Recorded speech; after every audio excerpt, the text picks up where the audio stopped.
Okay,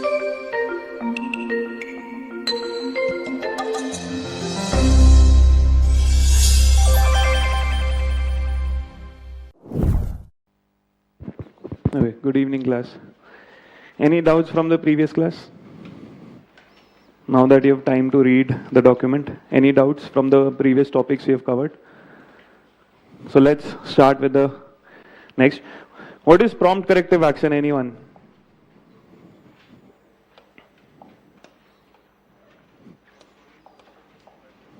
Controlling?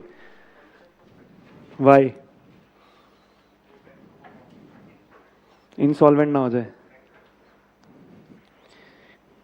Anyone else? What is prompt corrective action? Have you heard of this term, prompt corrective action? Check-in balance.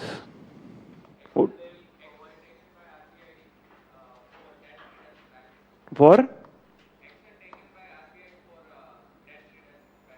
Debt-ridden banks. Are you sure it's debt-ridden banks?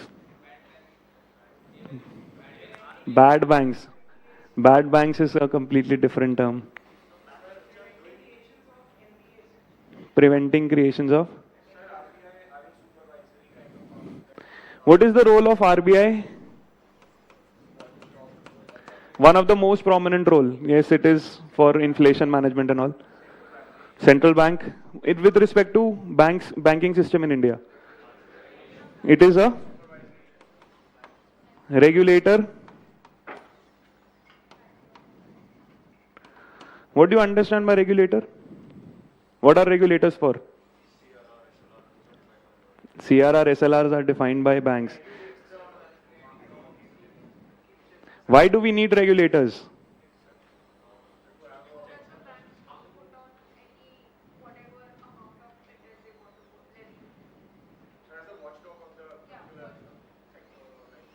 See, any particular sector, you have two major players which are working.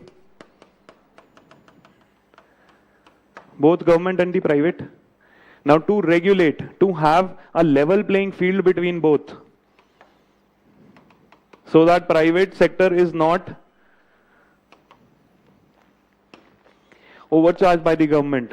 The regulation functions are taken up from the government and given to an independent regulator.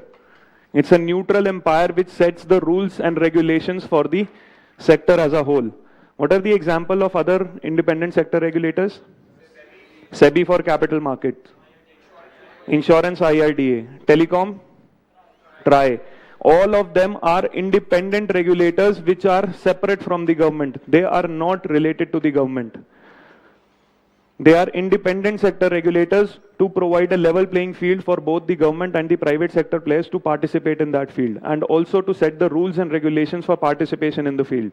For example, when Jio entered the market, they introduced an introductory offer where they provided services for free.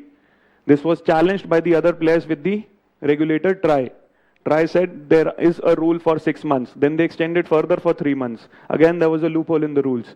So TRAI becomes your independent sector regulator for telecom. Also for competition, maintaining competition in the market, you have a Competition Commission of India. So these are independent sector regulators which help you provide the rules and regulations for running any sector, for doing any activity in particular sectors. This is the role of RBI in the banking sector. Regulate the money market and the banking sector in India. Now, how does RBI regulate this? One of the regulatory tools is prompt corrective action. A framework introduced by RBI so that if there is certain problems with certain banks, there are certain indicators which this prompt corrective action has. If those indicators, you fail on those indicators, there will be certain steps which the RBI will ask you to take. This is regulating the banks, supervising if there is certain problem with the banking system. How do you know there is certain problem? There are certain indicators, objective indicators. See, one of the reasons for giving this indicators is it is not subjective. कि किसी भी bank को PCA framework के अंदर डाल दिया. There has to be certain objectivity that we are going to check your performance on certain indicators. And based on that, you will have different steps. There are different triggers based on different parameters which will be achieved on these indicators. Now, what are these indicators? There are 3 indicators. One is your capital, then asset quality,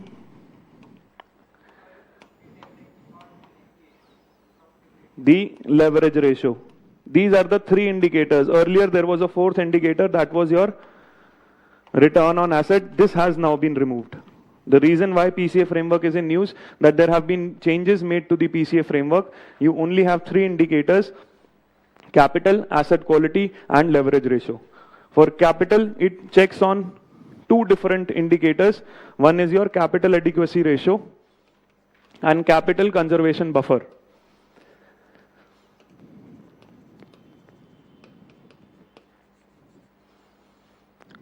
As part of CAR, it can also check your common equity tier 1 ratio. We'll discuss what all these ratios are. For asset quality, it will check the percentage of NPAs in your system. And for leverage ratio, for leverage, it checks the tier 1 leverage ratio.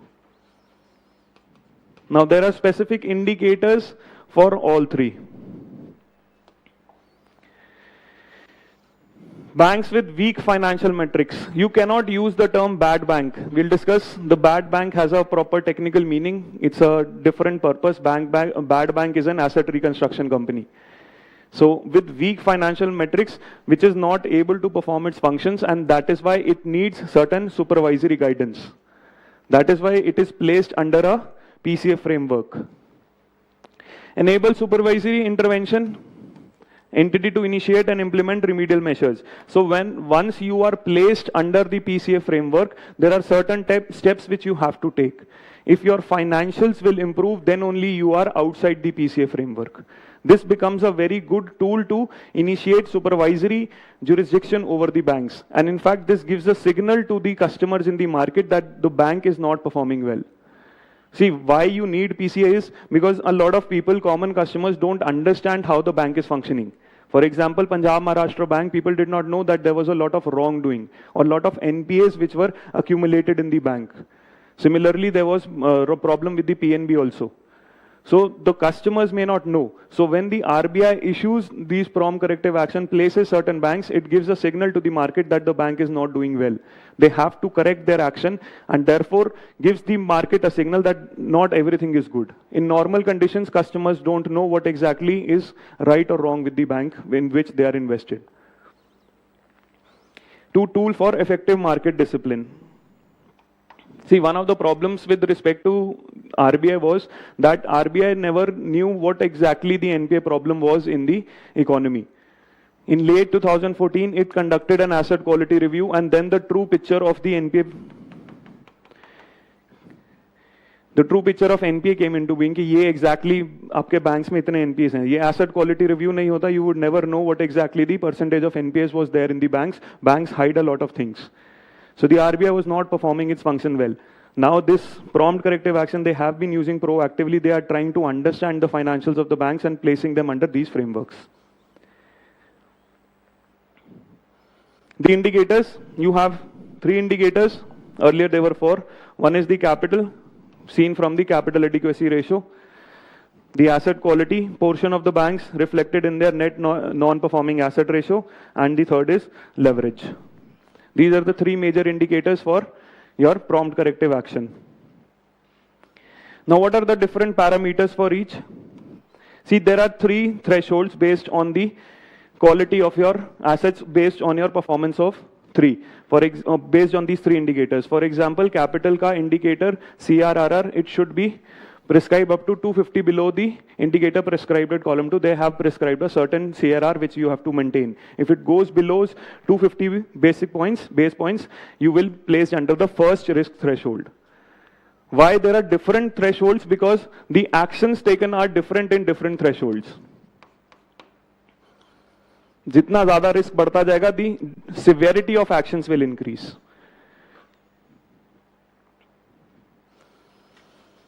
For example, if you are placed in the risk threshold 1, these are mandatory actions. Risk threshold 2, above this, restriction on branch expansion, domestic and overseas, then risk threshold in दोनों के ऊपर, restrictions on capital expenditure and other for technological upgradation within the board. So based on different indicators, you have different thresholds. Why you have different thresholds? The severity of actions is different from different thresholds.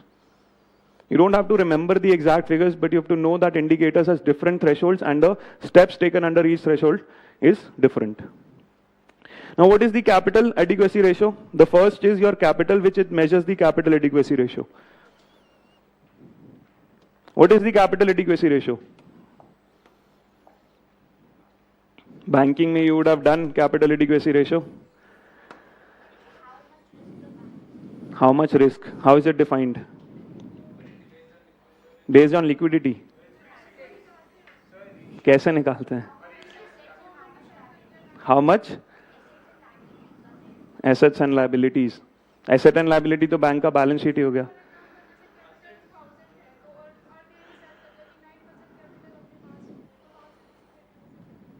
How? कैसे नहीं करेंगे वो? See, capital adequacy ratio is how much capital you have as a percentage of your risk-weighted asset. If you have to lend 100 rupees, so if capital adequacy ratio is 10%, 10 rupees you should have a free capital with you for lending 100 rupee as a loan. So capital adequacy ratio is nothing but your capital as a percentage of your risk-weighted asset. How much free capital the bank has as a percentage of its risk-weighted asset. For example, if it is 10%, if you have to lend 100 rupees, 10% you should have your free capital if you have to lend 100. This is your capital adequacy ratio. What do you understand by risk-weighted asset? What are assets of a bank? Loans. So what are risk-weighted loans, risk-weighted assets?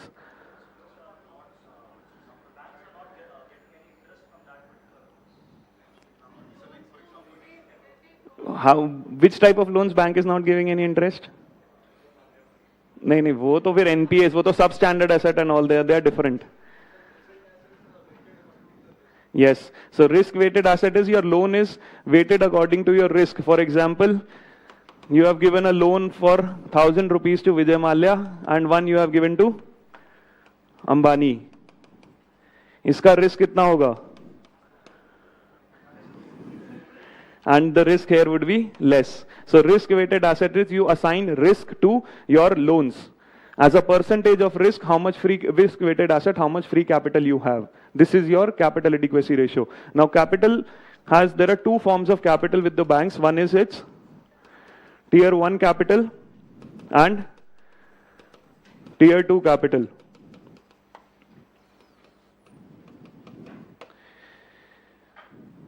There are two types of capitals, tier 1 capital and tier 2 capital. Tier 1 capital is the most secured form of capital with the bank. ये थोड़ा ज़्यादा risky है. This is the most secured type of capital with the bank. Further, tier 1 capital has two significant distinctions: common equity, tier 1 capital, and additional tier 1 capital.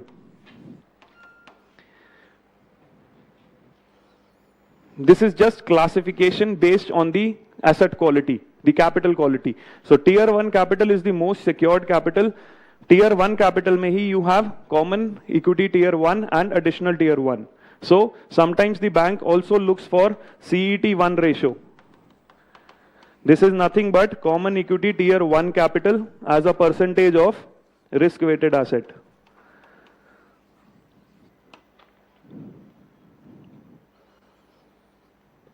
CET1 ratio. So this tier 1 capital is also called its core capital.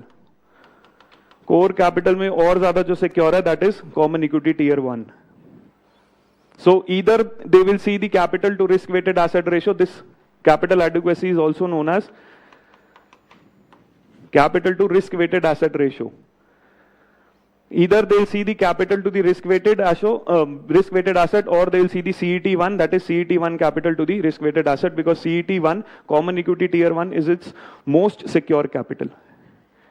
सिर्फ classification है capital का, tier 1 and tear 2, tier 1 का CET1 and additional tier 1. So there are two ratios which are witnessed. One is this CR or CET1 ratio as part of your capital. Is this clear? The second is your asset quality.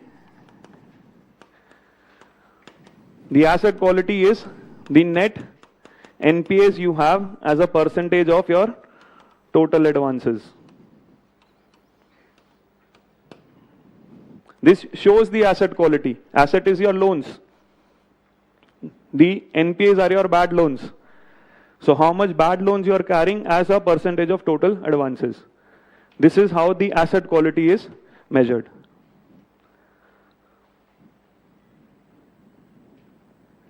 Then you have the third indicator, that is your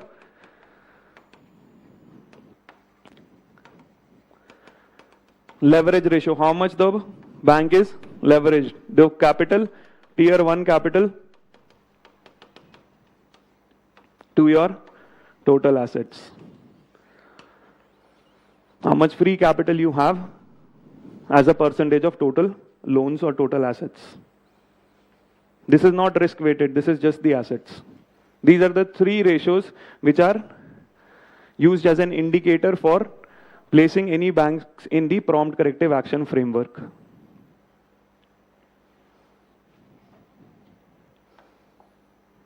Capital adequacy, risk weighted asset, tier 1 plus tier 2 as a percentage of risk weighted. CET1, tier 1 taking capital relative to its risk weighted asset.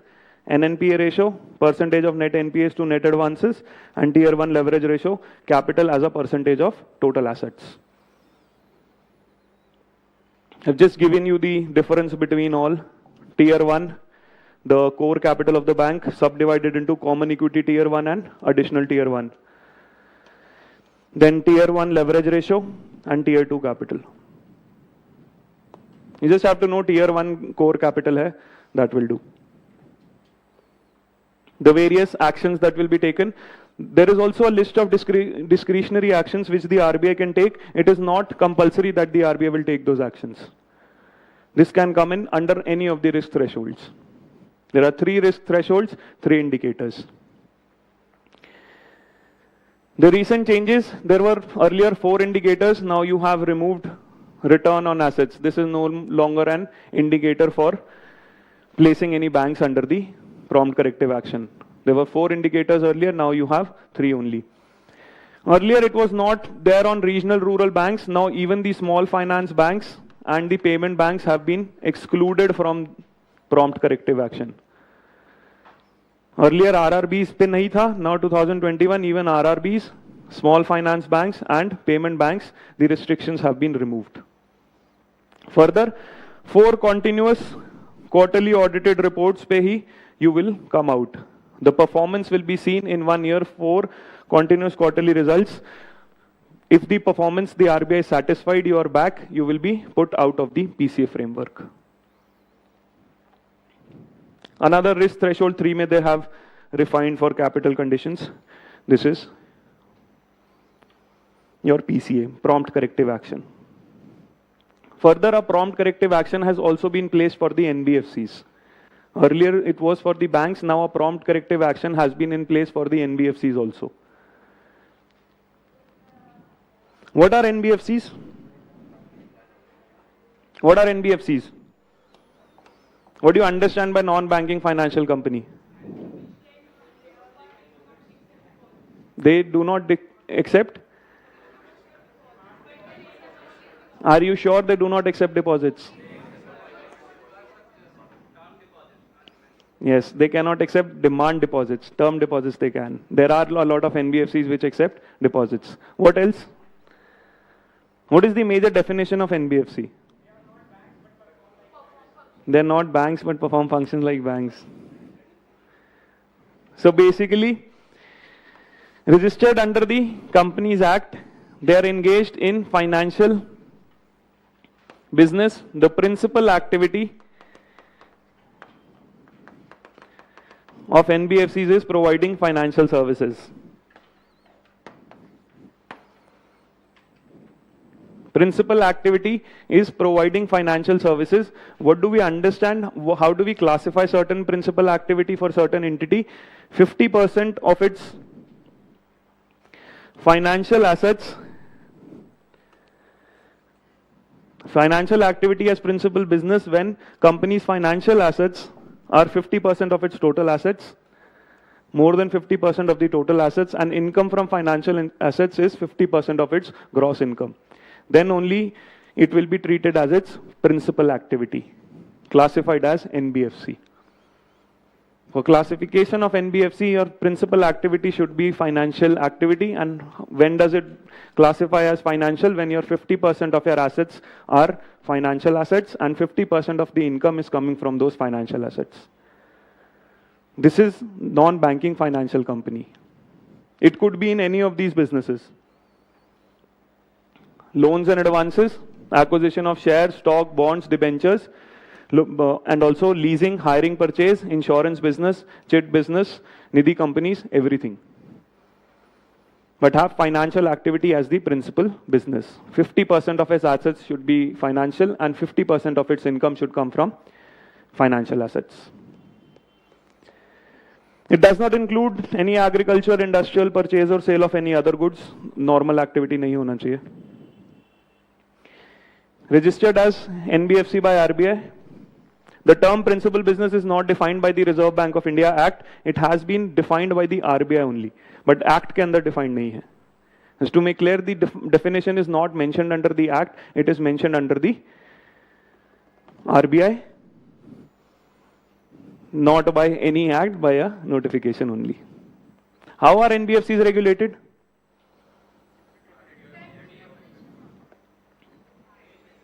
There are both regulations, both by the RBI. There are certain specific which are regulated by the RBI and other by the sector regulators. What are the different regulators for other NBFCs? Financial major ones are done by the RBI. Some by SEBI. Insurance one, IRDA. National Housing Bank and all. First, the difference between NBFCs and banks: cannot accept demand deposits. So we have to be clear, the term here is demand deposits. Do not form part of the payment and settlement system and cannot issue checks drawn on itself. Further, they are not part of the deposit insurance scheme.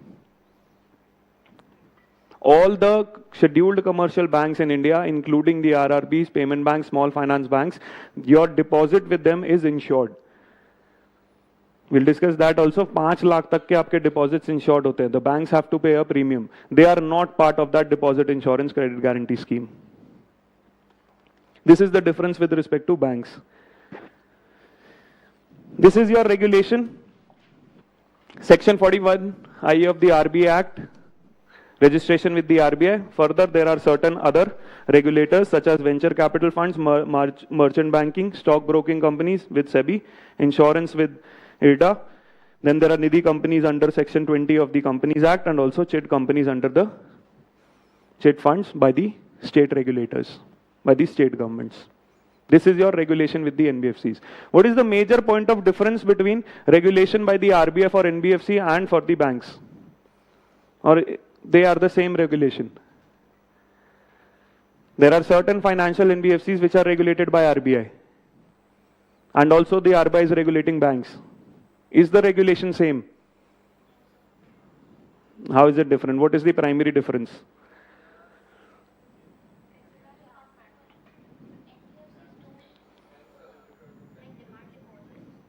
Banks?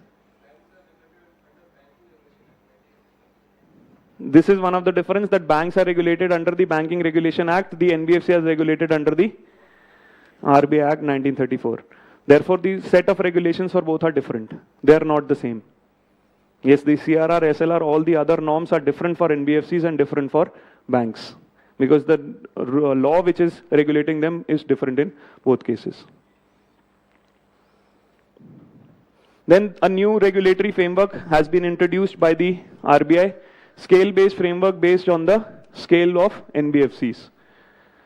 Basic facts के base layer NBFCs This is based on their scope of activity and significance or size pay. They have determined how they are going to classify. So under the scale-based approach, they are classifying the NBFCs according to their activity, scale of significance, and size. Based on activity, they have been classified as base layer and middle layer. Base layer being type 1 peer-to-peer account aggregator up to 1,000 crore asset size. The middle layer have housing finance companies, standalone dealers, infrastructure, and infrastructure debt fund, core investment companies. These are all types of NBFCs. Based on what activities they are performing, they have classified into base layer and middle layer.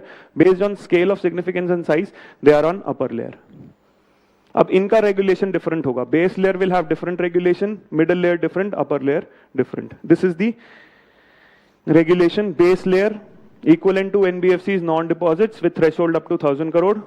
Arbitrages, there this arbitrage is you have different regulation for banks and different from NBFCs, and you have relaxed regulations here, जिसकी वजह से there is an arbitrage. A lot of companies, they take licenses as NBFCs and perform almost all functions same as banks, but are not under the same regulation. So they are using the arbitrage because the regulation is different. So now under this, the arbitrages will be plugged. They will be brought onto same regulation as the banks. Not exactly the same, but arbitrages will be lessened. For the middle layer, the upper layer, you will have complete bank-like regulation, just like the banks. One of the reasons for introducing this scale-based approach was there was huge difference between how the NBFCs were regulated and how the banks are regulated. And in the recent years, we have seen a lot of problems with the NBFCs. What were the major controversies in NBFCs? One was the major ILFS, Diwan Housing, DHFL. So these failures of RBI to catch these failures in the NBFCs, and since ILFS was a very major entity, it could have major repercussions on the complete financial system. So it was realized that you have to improve the regulation of the NBFCs and plug the changes, because a lot of companies having so much significant business, they were escaping the laws of regulation because NBFCs were not tightly regulated. That is why this scale-based approach, and the important thing here is that middle layer and base layer are classified according to activity, the upper layer according to size and scale of significance. This is how they are classified, and different regulations have been introduced. This is the scale-based approach for regulation for NBFCs.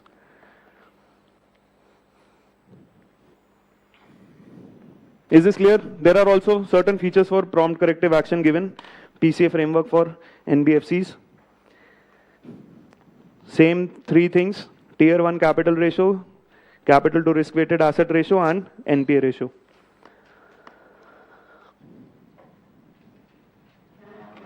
Next is payment bank. What are payment banks? The major defining feature of payment banks.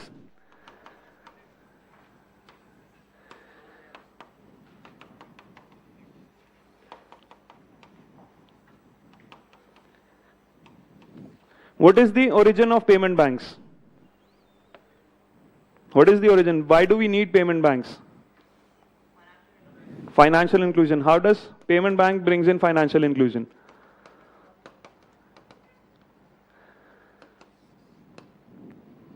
How does payment banks provide lead to financial inclusion?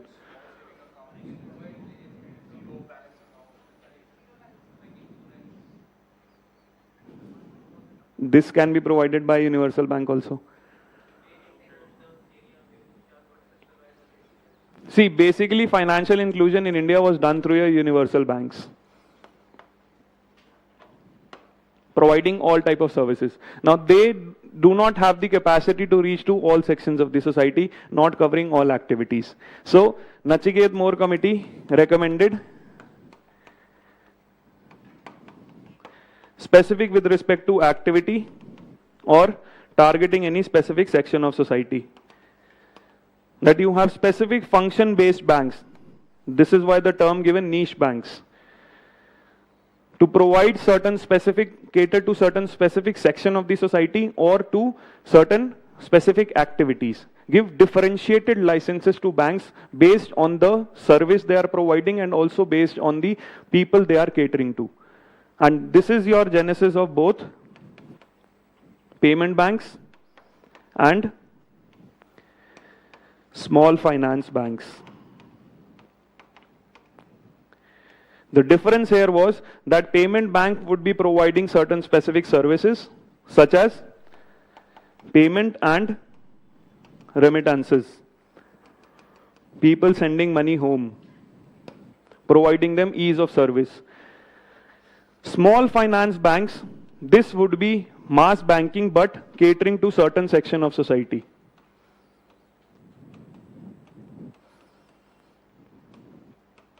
Could be farmers, MSMEs.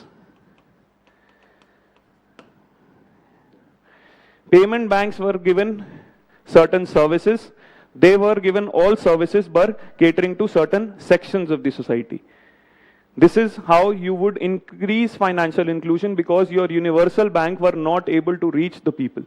So with the payment banks, you could have provision of certain services, bringing them into the formal financial system. Further, this payment banks services got enlarged. They were also providing insurance services, accepting deposits up to 1 lakh. But defining feature for payment banks is they cannot provide all services. इनको loans नहीं provide कर सकते, and that is why they cannot issue. They were introduced in 2015-16, and 2016 prelims there was a question, what of the following services can be given by payment banks? और यहीं पे question खत्म हो गया था, that they cannot issue credit cards. So if you understand the concept of bank, you won't have to remember the complete features. Now, since they don't have to give loans or credit cards, most of their SLR, CRR, that would be very high. They would be issuing holding government securities only, because they don't have to give loans. इसीलिए उनका SLR, CRR भी ज़्यादा होगा. Small finance banks could provide all type of services, but were to certain specific sections, certain geographies, where people don't have access to financial services. Now, why this was in news? Because 2 payment banks were given license for scheduled banks, Paytm and Airtel. Now, giving them licenses for scheduled banks, it will enlarge the services they can provide. Paytm Payment Bank and Airtel Payment Bank now have licenses for scheduled banks. They can provide all type of services. They are not restricted to what payment banks were earlier providing. The difference should be clear. Scheduled commercial bank is a complete universal bank. You can provide any service to anyone. Payment banks पे restriction था. So now they will come under the complete regulation and follow all the norms for scheduled banks, can provide all the services. Marginal standing facility, repo, reverse repo, सब मिलेगा. So this is with respect to your payment bank.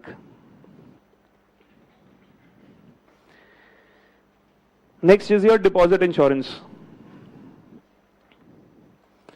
Deposit Insurance Corporation, certain features, credit guarantee, under this is a statutory body under the DICGC Act 1961. Who is the chairman? Deputy Governor of RBI. So these features they can any day ask in the prelims. Similar questions have been asked previously. What does it do? What is the primary function of Deposit Insurance Corporation and Credit Guarantee? Insurance for bank deposit. Why do you need this insurance?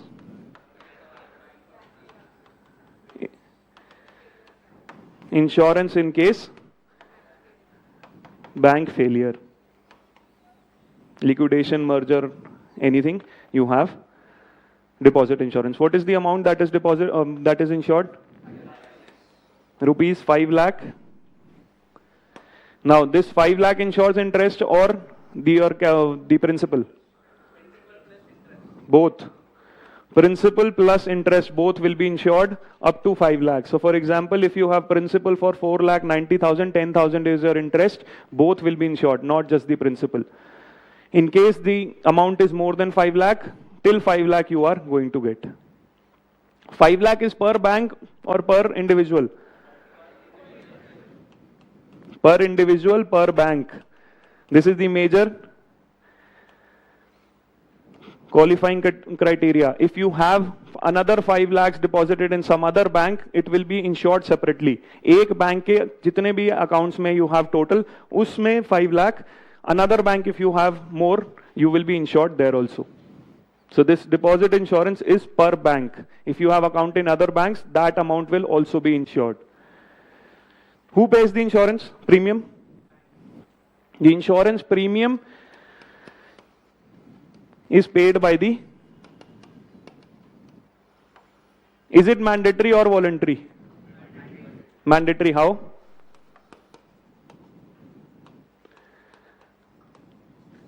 Why is it mandatory?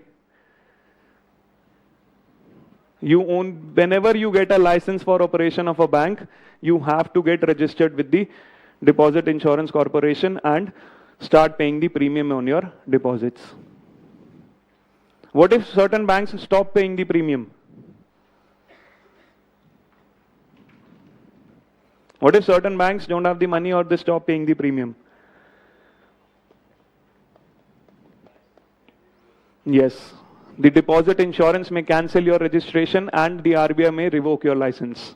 Your activities might be stopped if you do not pay the insurance for certain time. If the DICGC cancels your registration, your license for banking may be revoked. This is one of the major implications of deposit insurance. In case of merger, in case of liquidation, if the bank fails, you have 5 lakh which you will get. Now, what are the changes which have been introduced? There have been certain changes introduced here. One basic change has been that you will get certain interim payments within 90 days.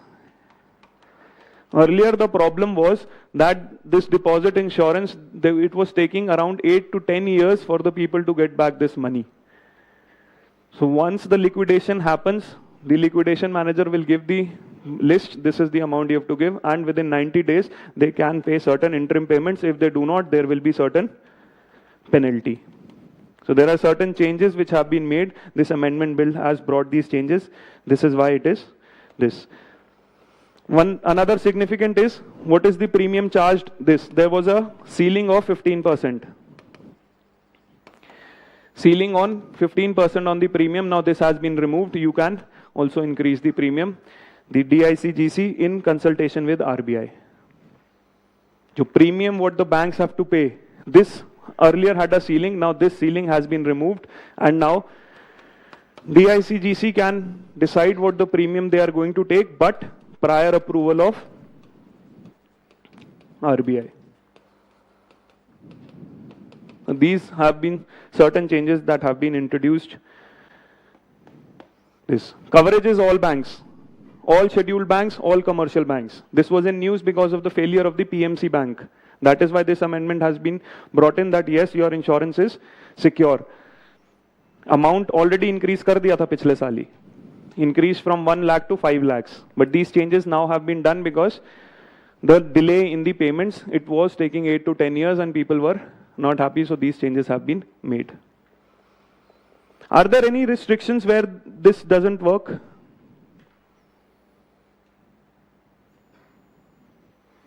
Where you don't have to deposit insurance? Any exceptions? The amount deposited is less than 1 lakh. No. Specific amount of deposits which do not work here. One is government deposits. What are the others? Just a second.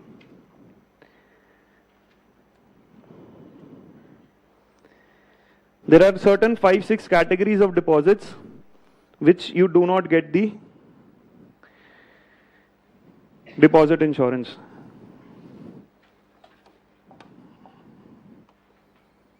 Deposits of the foreign governments, deposits of central or state governments, interbank deposits, state land development banks, amount received outside India which has been specifically exempted, approval of RBI. इन पे कोई deposit insurance नहीं होता. These are the 5 categories, 6 categories under which the deposit is not insured. Interbank deposits, deposits of foreign governments, deposits of central governments, state land development banks with cooperatives, and any amount deposit received outside India. They are not done. I'll add it into the slide. Slide delete ho gayi. This is why I had to show you the website.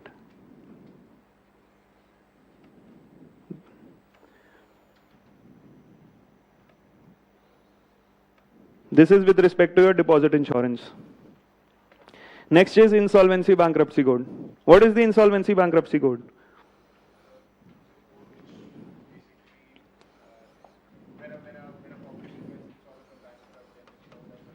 Insolvent or bankrupt?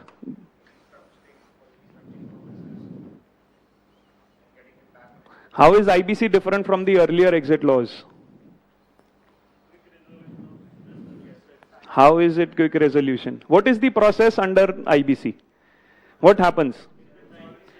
There's a time frame. IBC is a law for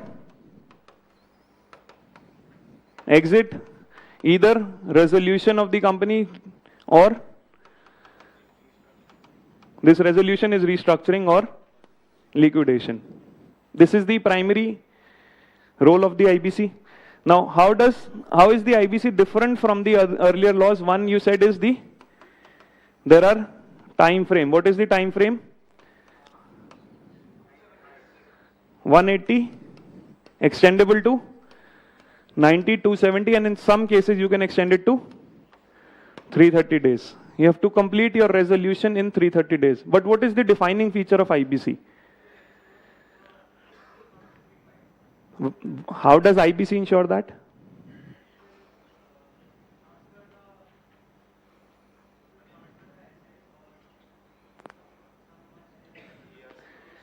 It will transfer the asset to or the company to?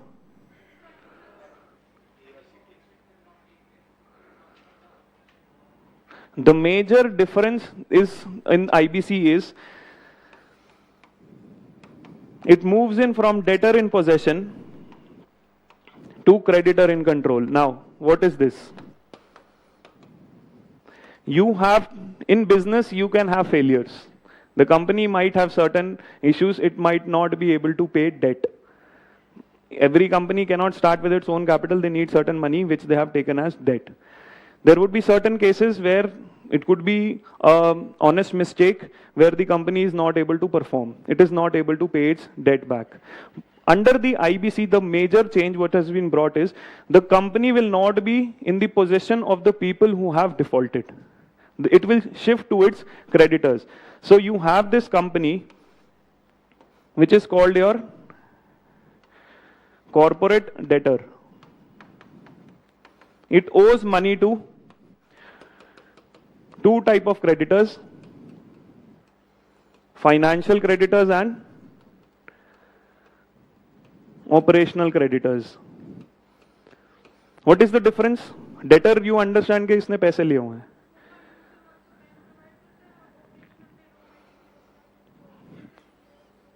Financial creditors are those who have provided you certain money to do business. You have provided finance. It could be bank, it could be NBFC, it could be any financial body. Operational creditors are those which have provided you certain material, but you have not paid the money to them. You have taken certain raw material or you have taken certain material, for example, machinery and all, but you don't have the money to pay to them. You had delayed their bills. So you have both financial creditors and operational creditors. Now, since the upcoming of the IBC, the control of the company has shifted from the debtors to the creditors. Earlier, under the previous exit laws, the company used to remain under the control of your debtors. And the exit laws, there were so many exit laws, BIFR, SICA, there were so many different bodies that exit from the industry was very difficult. Until 2016, India was a very poor performance, had a very poor performance on exit of the corporates from the sectors. They could not wind up their business. One of the major implications was because of the Industrial Disputes Act 1948. इसकी बहुत stringency थी that you cannot exit without giving certain severance package to your labor. You cannot exit without doing this. So there were a lot of conditions under this Industrial Disputes Act which was not allowing ease of exit. Insolvency Bankruptcy Code introduced a single code, a single law, and introduced certain infrastructure for ease of exit. And the primary principle was the debtor will not be in position, but the control will shift to the creditor's hand. How does this happen now? ये तो in principle है. What is the method how it is happening?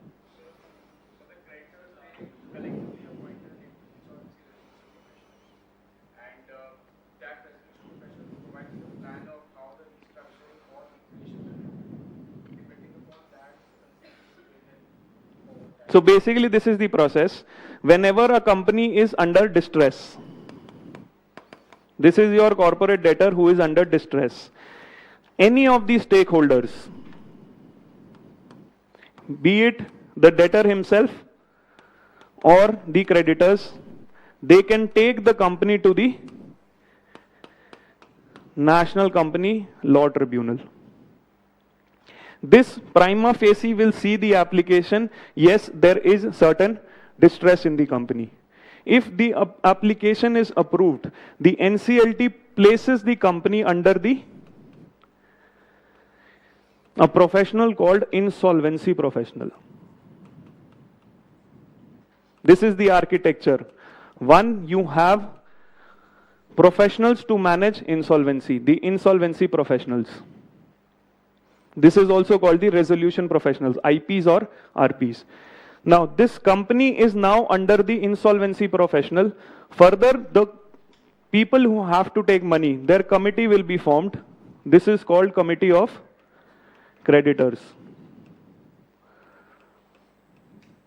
Now, how this process will work? This insolvency professional will invite applications for resolution. That if any of the players have any plans for resolution of the firms, there will be bidding on the company.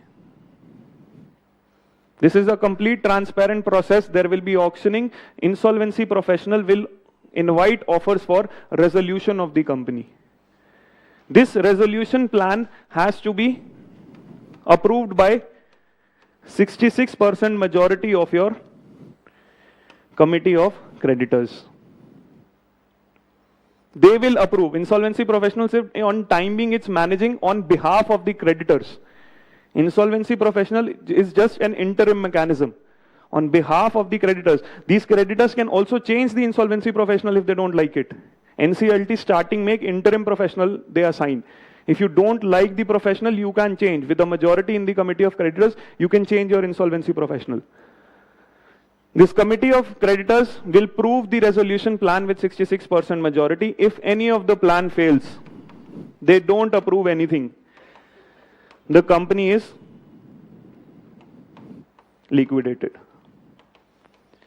And people get the money as per a decided order who will be paid what. This is pre-decided, the windfall mechanism. Windfall mechanism is the deciding the priority, which person will get the money first and how much they will get. This, once the plan is approved, it again goes to the NCLT which approves the plan. This is the major adjudicating authority, so that there is no wrongdoing. This is the complete corporate insolvency and resolution process called the CIRP. Moving the control from the debtor to the creditors, the committee on creditors will run this whole process. This is how CIRP works. Now, this is what the Insolvency Bankruptcy Code has introduced. This is the architecture. One is the insolvency professionals, a group of professionals who have certain expertise in resolution process. Then you have information utilities. What is the function of information utilities? Yes, information utilities will collate all the financial data and make it transparent that the company owes this much to this player. See, problem with this, why you need information utilities is, since the company owes money to a lot of players, So they might not know who owes how much and what exactly are the financials of the company. Whenever the debtors are in control, they don't give you a true picture on what the finances of the company are. कभी भी नहीं बताएंगे क्या exactly हमारी position है. And the creditors also will not know what exactly is the true position. That is why you need information utilities to come out with the complete financial data of the company. This information utilities is to maintain the whole process, that this is the finances, this is them owe this much to this person. Because see, when the company is liquidated, people have this habit of overcharging also. कि मेरे से इतने नहीं इतने लिए हुए हैं. So to ensure transparency of data, consistency of data, you have information utilities. Then further you have the adjudicating authorities, the National Company Law Tribunal and the Debt Recovery Tribunal, NCLT for companies. And what are DRTs for?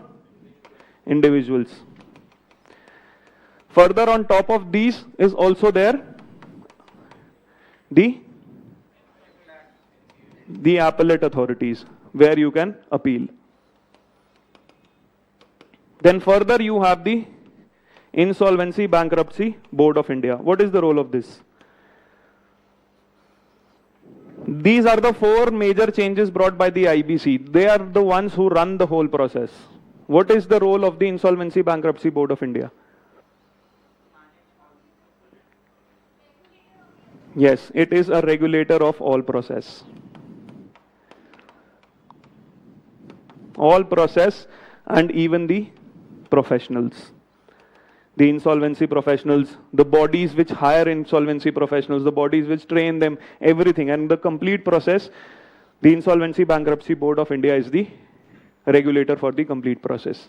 So, pura overarching framework to implement exit, resolution and liquidation of companies. This is your corporate insolvency resolution process. Any doubts here how the IBC works?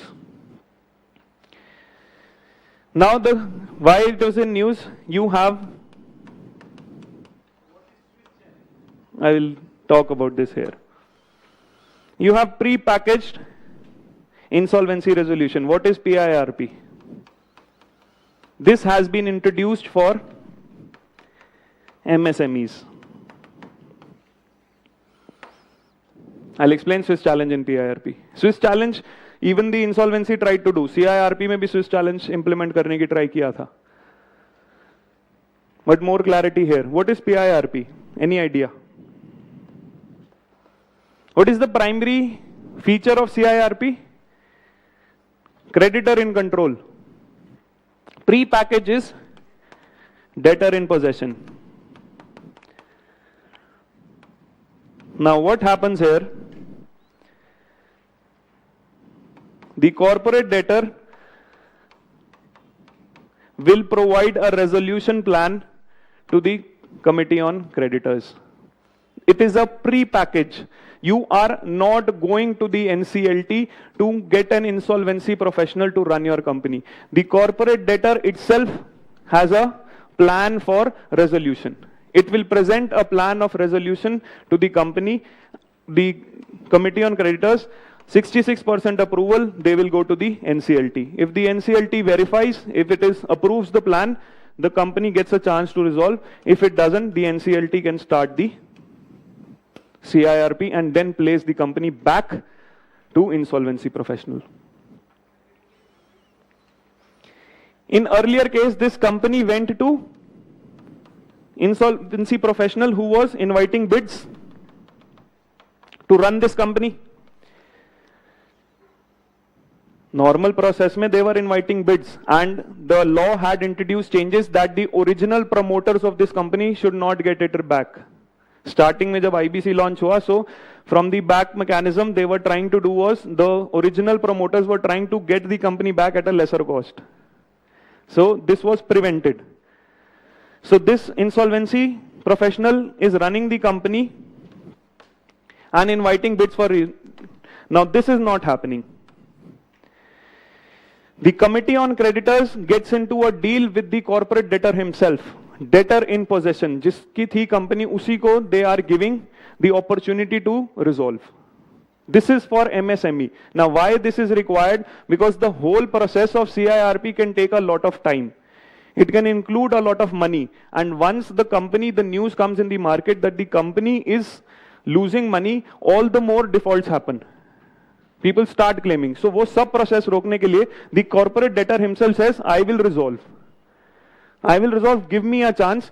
Committee on Creditors, they will present a resolution plan. If 66% approves, they will submit proposal to the NCLT. If the NCLT approves the plan, the company stays with the debtor. The difference between both is that this whole process, insolvency professional, creditor is not coming in control. उनको सिर्फ plan दिया गया, company control में उसी की है जिसकी company थी. This is pre-package. Pre-package where you are giving the chance to the original debtor to present a resolution plan. This is PIRP. This is only available to MSMEs. Now what is Swiss challenge? This process has a mechanism called the Swiss challenge. Now what happens under Swiss challenge? Swiss challenge can be used anywhere. Swiss challenge is used for PPP and all, everything. It's a type of bidding mechanism only. For example, the company is run, this is the company run by the original promoter A. They have presented a plan to the Committee on Creditors. Under the Swiss challenge model, this resolution plan will be brought in the market. And other players will be invited to give options on this plan. Under a Swiss challenge, the original plan is presented. Now, Committee on Creditors take these plans to the market and invites other bidders that this is the plan, can anyone match this much amount or you have a better plan. For example, there are 3-4 players, B, C, D, who present a certain plan. B's plan is better than what A has presented. Now, under the Swiss challenge, A will be given a chance to match this plan. If A is ready to match this better plan, company will stay with A, otherwise it will go to a better plan. This is Swiss challenge. The original company gets a right to match any better bid. He has the right to refuse. If they don't give the same conditions, it will go to the new player. This is the Swiss challenge. See, normally Swiss challenge in PPP, what happens is, the government doesn't come with a bid. Normal PPP projects, the government is coming out with a proposal that we want to build a road. They will start bidding for this road and give out to any of the private players. Now under Swiss challenge, what happens is, government is not coming with any bid. A private player A says that we have a proposal that you can build a road or a railway station or anything here in this area. This whole idea is originating here. They have proposed certain creation of infrastructure or anything. They will take it to the government that we have a proposal to build this road. The government will present this proposal to other players in the market. If any of them presents a better deal, A will get a chance to match this deal. If A refuses, B will get it. If A doesn't, A will execute the project. This is Swiss challenge. Swiss challenge, how it was happening in CIRP. For example, if any of the company says, for example, Patanjali says, Ruchi Soya or any of the other company is in distress. So we have a resolution plan for this company. This is Swiss challenge. एक company ने, government ने किसी ने bid नहीं डाली उस company के लिए कि they are under stress. A new company says that they are under distress, presents an application to the NCLT. If their resolution plan is good, they will send it to the market, invite other bids. If someone offers a better bid, the first company which had offered the bid, they will get a chance to match it. If they don't match it, the new company will get it. If they match it, Patanjali will get the order. So Swiss challenge can happen anywhere. In Swiss challenge, what happens is, it is not coming from the stakeholder, it is coming from a new player itself. In PIRP, this company is presenting a plan is taken to the market. If a new bid comes, this person will get a chance to match it. If it cannot, they will get the bid or they will stay in possession. Is this clear? There's a timeline of 90 days for PIRP. This is a difference between, another difference between CIRP and PIRP. 90 extendable to 30. Total 120 days mein you have to complete the process. This is the difference between corporate insolvency and pre-packaged resolution. Any doubts here? कोई भी कर सकते हैं. Basically, see, NBFCs यहाँ कोई mostly companies, corporates bid करते हैं, those who have the efficiency of running the process. But sometimes asset reconstruction companies, which are NBFCs, they can also bid for the company. Okay, we can have certain management and get the company back. ARCs, asset reconstruction companies, will discuss that. They can also bid for this company. Take the straight asset. They are called the bad banks, which take on the bad loans. Any doubts? Insolvency, PIRP, pre-packaged, only available to the MSMEs. The primary principle that the corporate debtor remains in possession. You don't take the whole process to the insolvency professional. Is this clear?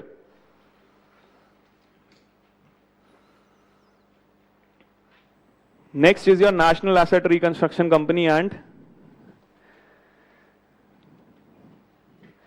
the Asset Management Company.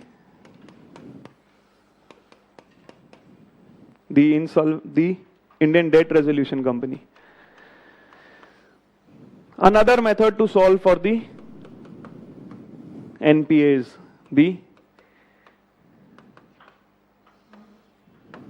this is your resolution model, is called the Asset Reconstruction Asset Management Company.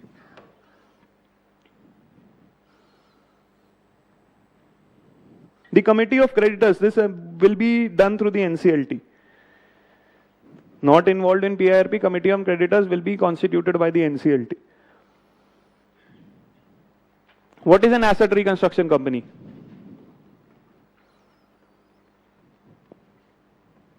What is an asset reconstruction company? Bad loans of the banks. Then what do they do?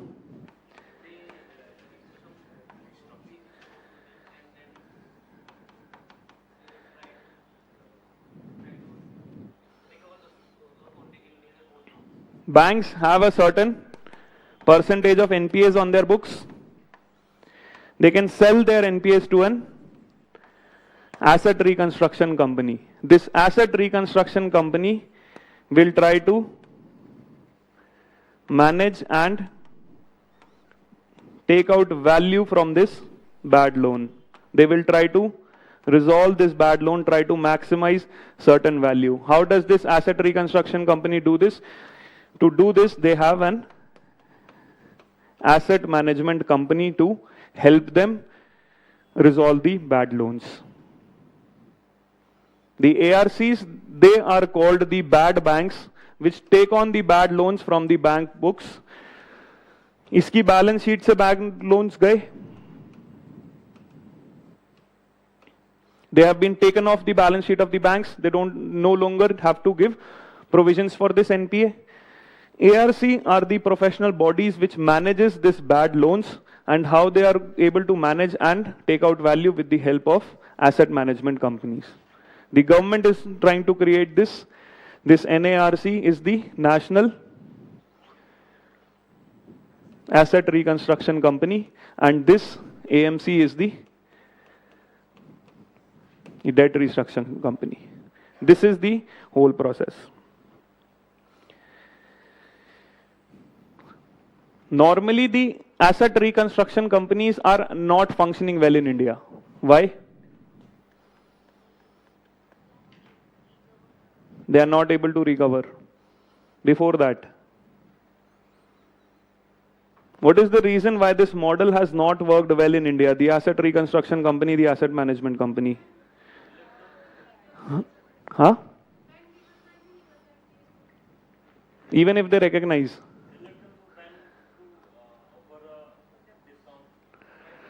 Major is this.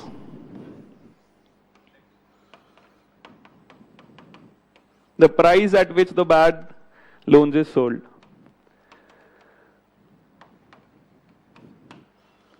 This is the major problem. Further, the ARCs and both the asset reconstruction, asset management companies, they not only lack the expertise, but they also do not have the funds.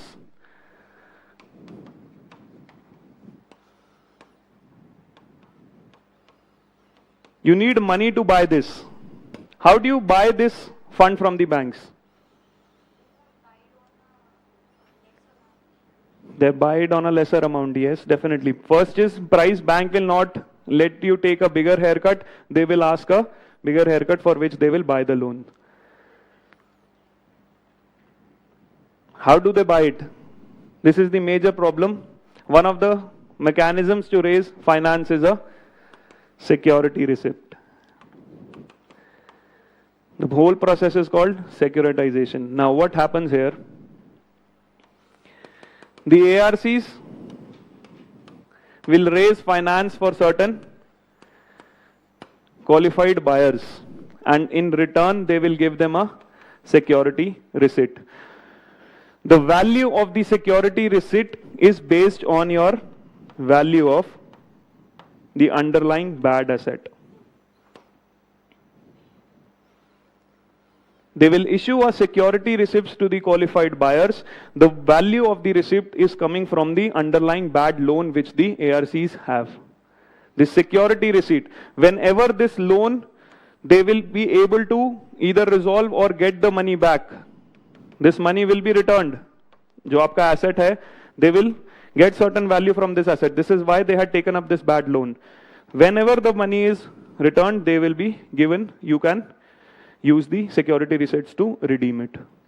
Security receipts की underlying value comes from the bad asset which the ARCs hold. Whenever they are resolved, whatever money they get from the bad asset, they are going to give it back. This security receipts can be redeemed. This is the whole idea of security receipts. Because they don't have money, they raise finance through security receipts with the underlying bad loan. Whenever this get resolved, you can take up the value. Now what could be the problem in this process?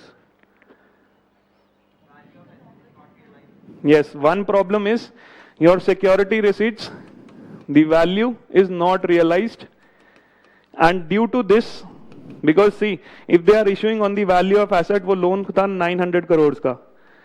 The only money which they could take out was 500 crores. You have poor recovery. The value of the security receipt you are not getting. जब वो लेते हैं 900 करोड़ का, तो they will try to earn it for 910, 950 crores. ये नहीं कि बिल्कुल 500 करोड़ ही निकले. Already 900 crore you have taken it after a haircut. 900 crore you would have taken, the loan would have been 2,2500. It was sold for 900 crore. 900 के बाद भी अगर आप 500 करोड़ ही उससे निकाल पा रहे हो, तो value of security receipt will fall. And this is why the security receipts will be poor liquidity. See, one of the features of security receipts is they can be tradable in the market. This qualified buyer can trade it in the open market. It can sell to anyone. But nobody will be taking it because they know that the value realized from the ARCs is very low.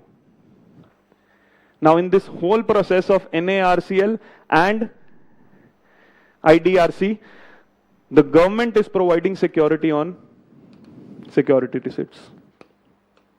In fact, a guarantee on security receipts. If it is issued for 900 crores, and if the value taken out is 500 crores, the differential 400 crore will be paid by the government. This whole body of NARCL and IDRC, the government is not holding anything. If you see the shareholding of both these firms, the government is not holding any shares, the government is not investing any money. The only role of the government is that it is providing security or guarantee to the security receipts. This is the only role of the government, trying to push the NARCL to help them buy bad loans from the banks, and they will provide guarantee on security receipts.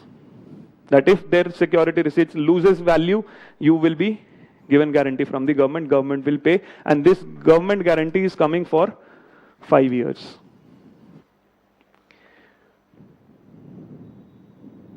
this NARCL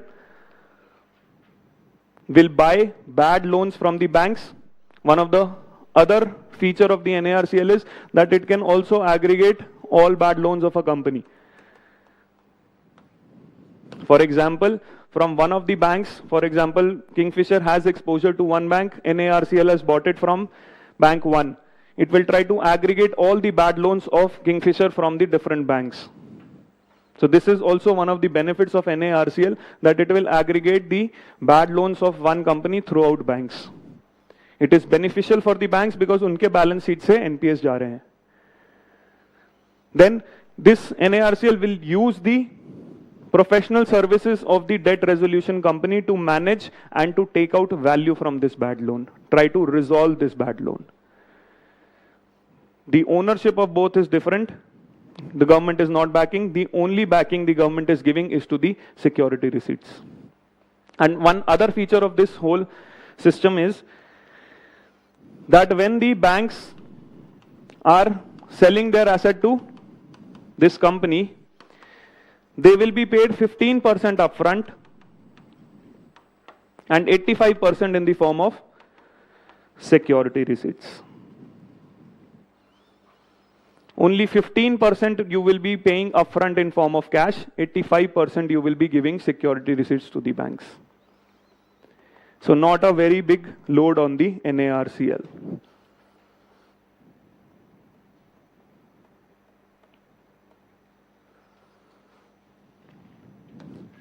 Certain features.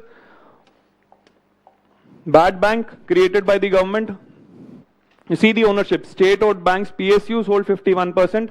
Other financial institutions and debt companies hold 49%. 51% by state-owned banks and 49% by the other financial institutions and this. They will aim to buy the banks from a threshold value, would be able to sell them to prospective buyers, will also for valuing and determine at what price they can be sold. This company for managing the assets. Loop in market professionals and turnaround experts to take out value from your bad loans. Acquired by the NARCL will be managed by the IDRCL for price discovery and value addition. Public sector banks, again this is different. Public sector banks and public financial institutions holding 49%, rest with the private lenders. NARCL mein PSUs were holding 51. Here PSUs are holding just 49. So slight difference. But you understand the mechanism of ARC and AMC. They will acquire assets from banks. 2 lakh crore tak ka they will buy. Stressed asset will be acquired through 15% upfront cash and 85% through security receipts. They can also use a Swiss challenge. What is a Swiss challenge? How can Swiss challenge work here?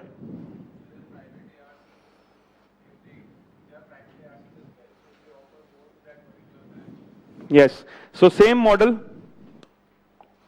If the bank is selling to the NARCL for an X amount. Now Swiss challenge can be applied here. Banks can use to sell this to any other ARC or any other institution. If they get a better amount, they will give a chance to the NARCL to match this Y. And if they don't match this, it will be given to the other ARC. So NARCL, this whole thing, banks get an option of using the Swiss challenge, presenting the bad loan to some other ARC.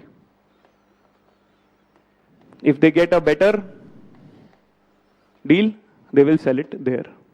If they don't match it. Right of refusal इनके पास है. This is Swiss challenge.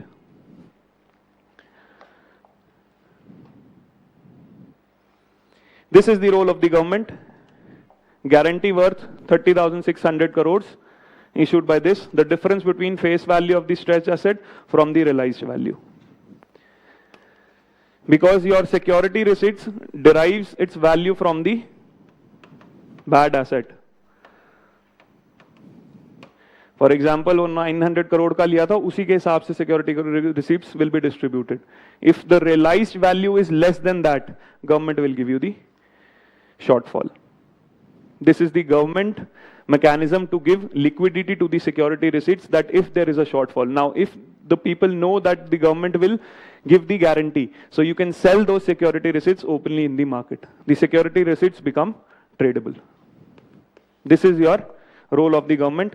The guarantee will be valid for a period of 5 years. This is the bad bank created by the government. Ownership, PSUs have 51%, 49% with other financial companies and debt companies. The asset management company, the ownership is with the 51% with the private sector, 49% with the public sector. The only role of the government is providing guarantee. Is this clear? How is the ARCs different from the IBC? The ARC model for resolution of bad loans has failed in India, and that is why IBC is mostly preferred. What is the difference between an asset reconstruction company and the whole insolvency bankruptcy code?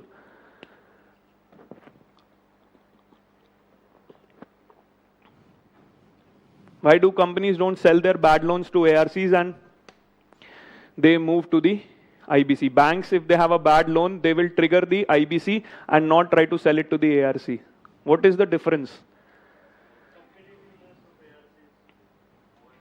What is the difference between what is an asset reconstruction company and the whole IBC, or where do the ARCs fit in the IBC?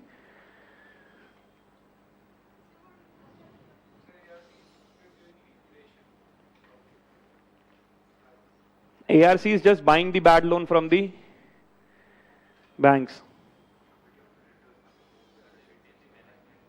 See, ARC could be one of the players who could take the bad loans. It is bank is the part of Committee on Creditors in IBC. A resolution plan could be presented by ARC and AMC. It could be one of the players where it can buy the bad loan. The bank does not prefer this because the money available with the ARC is not there, and also the ARCs don't have the management expertise to turn around the asset. That is why they prefer giving it to an insolvency professional and inviting other companies to resolve the bad loan. More faith is placed in the IBC than the ARC because ARC recovery is bad, they don't have money, and also they don't have the management expertise. That is why banks don't sell it to the ARC, they will try to trigger the insolvency process. I hope insolvency and all it is clear. This is a new bad bank which has been created by the government. Next is your RBI. Surplus transfer from the RBI.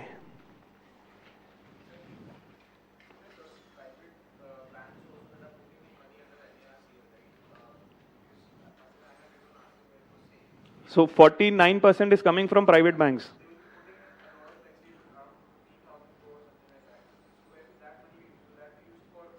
Buying the bad loans, you are providing money to run. When you start with a company, there is...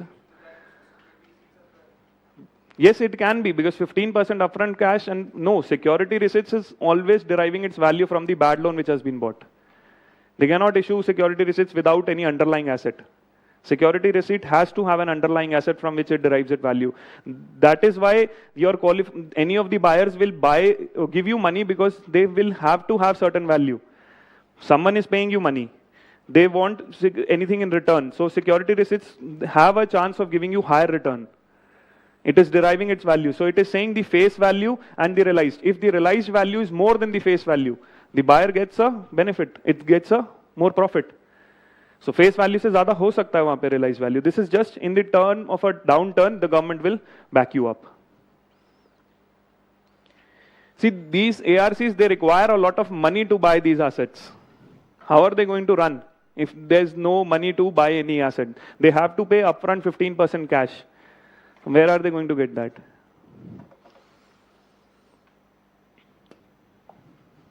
Surplus transfer from the RBI. What is this surplus transfer which the RBI does to the government? Is it mandated by any law?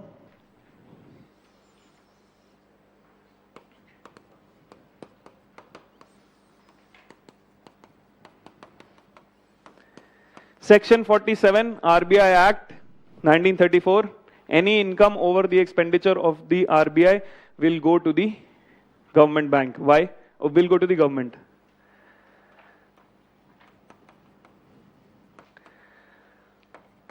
The excess will go to the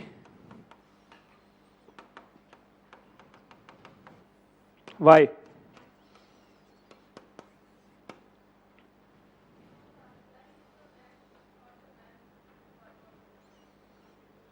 RBI is not a commercial organization. It is not there to earn profits. It is a regulator of banks and is mandated to maintain the monetary policy of in the economy. It is not a commercial bank that it should be earning profits. That is why the surplus, the income which it gives over the expenditure, the excess has to be transferred to the government. Now the question is, how much? Now why does this question arise, how much?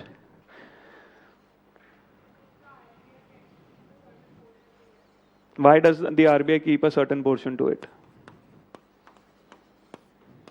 Let us understand the balance sheet of RBI, then you'll get a clear picture. Yes? As a buffer, yes. What are the different assets for the RBI? One is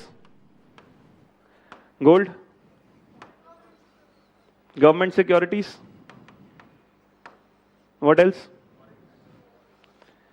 Foreign currency assets.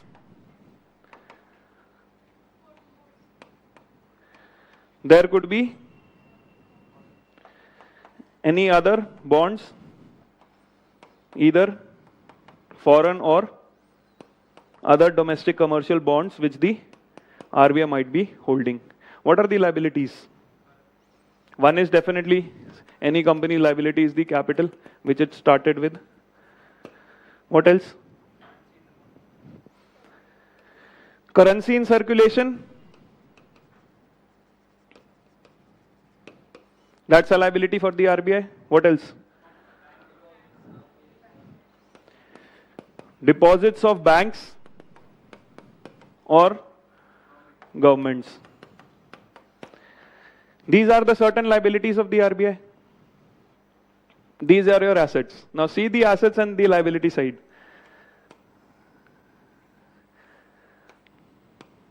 This is a significant portion which will generate income.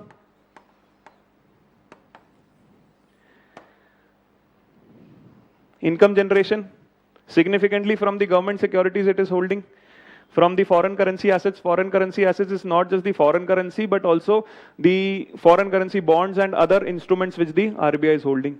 It could be deposits with the other central banks, deposits with the Bank of International Standards, BIS. All these things are your foreign currency assets. Then you also have the holdings of other foreign governments or domestic. Subpay, it can earn income. Now where is it spending? What is the expenditure? This is the initial capital which any company brings, so this is not an expenditure. Currency in circulation, nobody is going back to the RBI to say that give me the value of 10 rupees. No expenditure. This is the only small expenditure the banks, the RBI has, where has to pay money for certain deposits which the banks or the government pay to it. The only small amount. Apart from this, the money is kept for certain provisions. For certain provisions, certain emergencies and certain development for the RBI. One of the provisions is in the asset development fund. The RBI needs to make certain expenses for certain infrastructure, or RBI has certain subsidiaries, for example, the National Housing Bank, for example, the DICGC. In sab pe thoda expenses hoga. So this asset development fund would be for the expenses on its infrastructure and also expenses for its subsidiaries. Then you have a contingency reserve fund.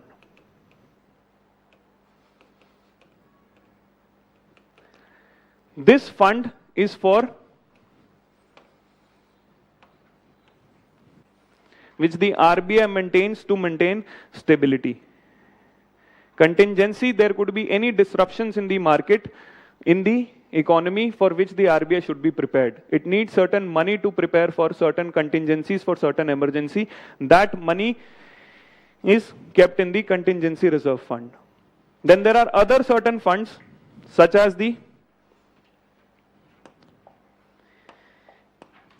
provisioning or certain money kept in the currency and gold revaluation account, and also there is an investment revaluation account. Now what exactly is this? The currency and gold revaluation account. For example, the RBI is holding, this is just an example, $410. The dollar to rupee value is 70 when the RBI bought certain dollars. Now the dollar to rupee value changes to 80. The value of this will change. The RBI is holding certain gold. Gold की value भी move हो रही है, currency की value भी move हो रही है. So there will be certain notional changes in this account. This could be both plus and minus. It reevaluates, okay, at this point, this was the total value of our total assets. Now it has increased or decreased. But this is a notional increase or decrease. It cannot book profits because it is not selling it. ये सिर्फ value है. For example, you have bought an Apple iPhone, it was in dollars. जब खरीदा था तब dollar रुपये की value अलग थी, now it is different. So the value of iPhone has changed. But you have not sold it. This is just a notional value. Similarly, you have investment in various bonds. The bond price might change. We discussed yesterday the bond price can change depending on the market conditions. Again, you can have revaluation of certain investments. ये भी change हो सकता plus minus. This money is certain thing which the RBI has to keep out of the earnings. This is not notional. This the RBI has to keep for development and for contingency. And this is both your revaluation accounts. How much money should be there in both the accounts? This is how your surplus will be decided. You had the original idea, you had excess income and less expenditure. But you had to maintain certain accounts for the various purposes. How much the money should go in the asset development fund and contingency reserve fund, this was defined by the Bimal Jalan committee. And this was called your retained earnings. That you have to keep 5.5% to 6.5% of your total balance sheet. Total asset का इतना पैसा इन दोनों में होना चाहिए. You should have a 5% to 6.5% of your total assets in these accounts. Because see, contingency, you don't have any limit how much you can keep. You can keep any much because government, RBI is saying we need to keep it for emergency. You need to have a limit. So this committee specified the retained earnings. The retained earnings are those which are actual money which has to go into these accounts. This should be 5.5 to 6.5% of your total assets. And further, the committee said, total realized earnings or realized equity and your revaluation earnings. The revaluation money which you have to put here or is put here, this should be 20 to 25% of your total assets. And this is called your economic capital of RBI.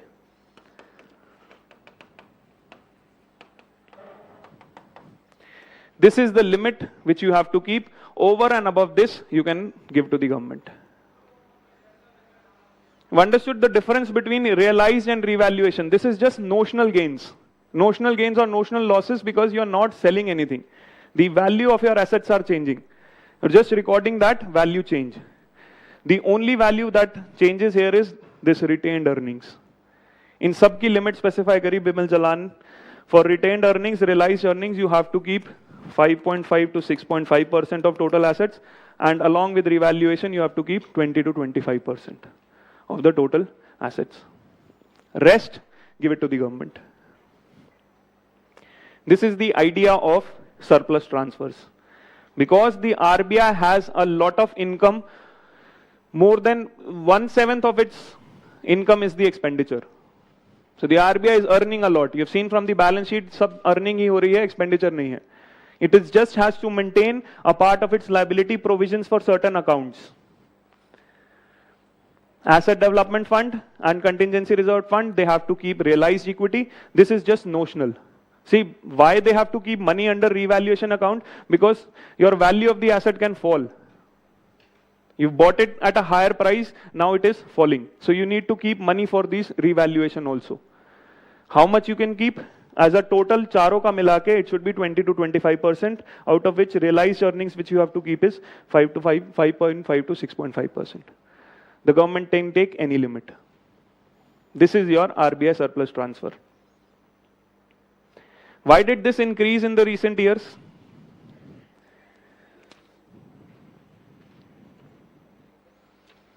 It's exactly 20.8 to 25.4. Why did it increase? Again, you are keeping a limit. Abhi recently increase kyun hua?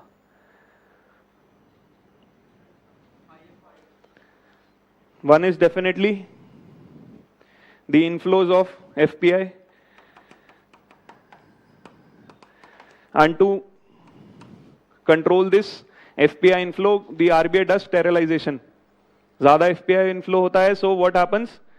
There is appreciation of the rupee, and this exporters are hurt. So RBI tries to bring out certain money and absorb these assets. So the foreign currency asset, if the RBI is taking in, it will earn money through that. It can invest that dollar in foreign currency bonds. What else could be the reason? Recently also, the RBI conducted a lot of open market operations buying the government securities.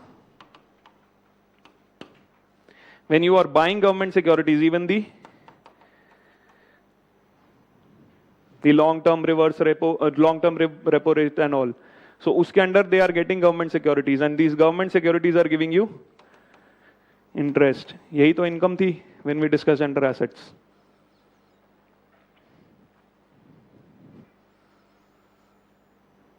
Also, the government is upholding the lower values. For example, it said you should specify 5.5 to 6.5 ke beech mein rakho. Government is just keeping 5.5%. RBI is just keeping 5.5% to itself. It is not keeping 6.5. Lower end of the spectrum.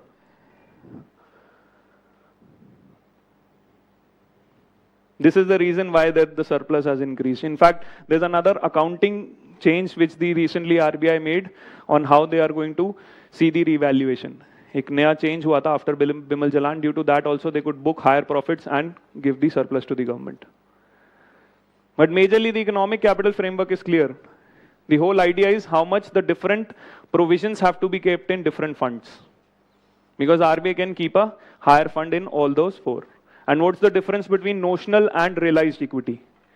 Realized equity is the money which actually goes into the account. Notional is just the changes in the money, changes in the asset value, the revaluation. This is your RBI surplus transfer.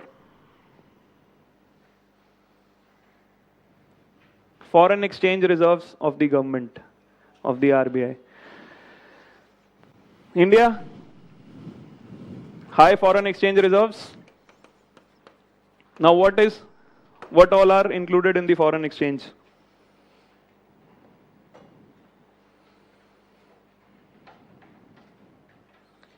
What are foreign exchange reserves?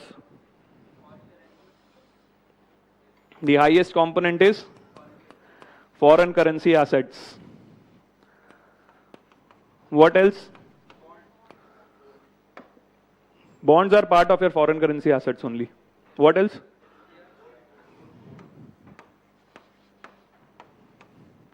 SGR held with the, and there's another. यही UPSC ने last year question पूछा. Huh? Treasury bills are not part of the foreign exchange. Treasury bills are normal government securities. Why would they part of the foreign exchange? You should read the basics well. इतना छोटा तो गलती नहीं होनी चाहिए. This was what the UPSC asked in previous year. What is reserve transposition? RTP with the IMF. How much credit you can get? So basically this is certain money which you deposit to the IMF, which you can use without any conditions. Certain money you have to deposit to the IMF, a part of this. This is called reserve tranche. In any emergency, you can use this money without any conditions. Normally, when you borrow from the IMF, there are certain conditionalities imposed on you. Without any conditionalities, this is the money which you can use. That is why it is included in your foreign exchange reserves. This is your reserve transposition with the IMF. Interest is applicable here. They earn money here that you can use anytime. No, you are, certain money is kept with the IMF, and if there is certain problem, BOP issues in your country, you can use that money. It is your money, the only difference is that it is kept with the IMF. That is why it is called reserve tranche. RBI will get interest because it's its own money there, which is kept with the IMF. What are the foreign currency assets? They are different foreign currencies. It's not just holding euro, dollar, and other foreign currency. It's not just holding, see, foreign currency asset is not just holding dollar, yen, or other foreign currencies. It is holding these currencies in the form of securities. It is buying these foreign securities. It is not just holding as जैसा नहीं इतने dollar पड़े हैं वहाँ पे. The highest component of foreign exchange reserve is foreign currency assets only. More than $500 billion we have with respect to foreign currency assets. What else? Deposits with other central banks. And also the Bank of International Settlement. And then you have deposits with other commercial banks. These are your foreign currency assets which the RBI is holding. The highest is in the form of securities, 67% in the form of securities. And also in this, maximum is foreign currency assets.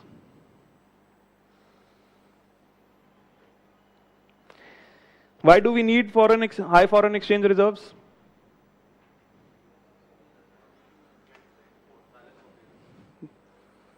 This is the reason why you need foreign exchange reserves. The only reason is to maintain stability in your economy.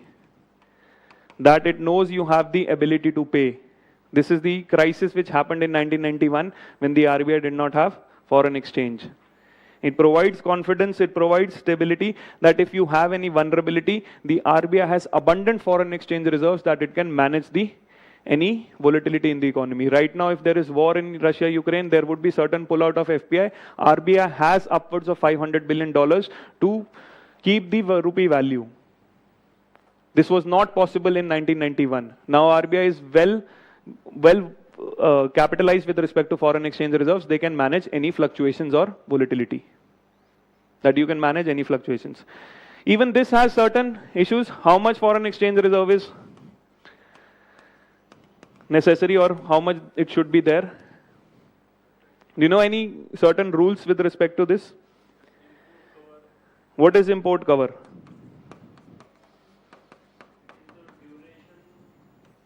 Internationally, there are two rules for how much foreign exchange reserves you should have, and this is not something it is mandatory. It's just a normal thing that itna to hona chahiye. Import cover is you should have certain amount of dollars to buy your imports for certain time.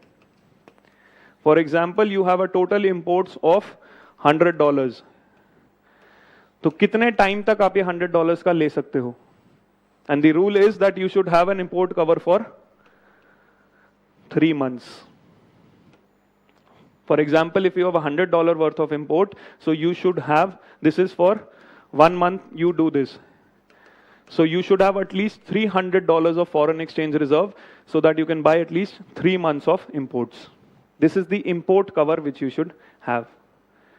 In 1991, what was our import cover? This was the money left, $1.2 billion. Just for 1 week. ये situation थी 91 में. You just had $1.2 billion worth of foreign exchange reserves, import cover of just 1 week. You could buy the imports of only 1 week. Import cover should be at least 3 months. The other is the Greenspan rule, that your foreign exchange reserves should be enough to cover your short-term borrowings. For example, if you have a short-term debt of 800 million, आपका foreign exchange reserve भी 800 million होना चाहिए. The ratio here should be 1:1. That your foreign exchange reserves should cover for your short-term borrowings. The ratio between your foreign exchange reserves and your short-term borrowing should be 1:1. Now, what is the reason why you can't or why you should not keep very high amount of foreign exchange reserves?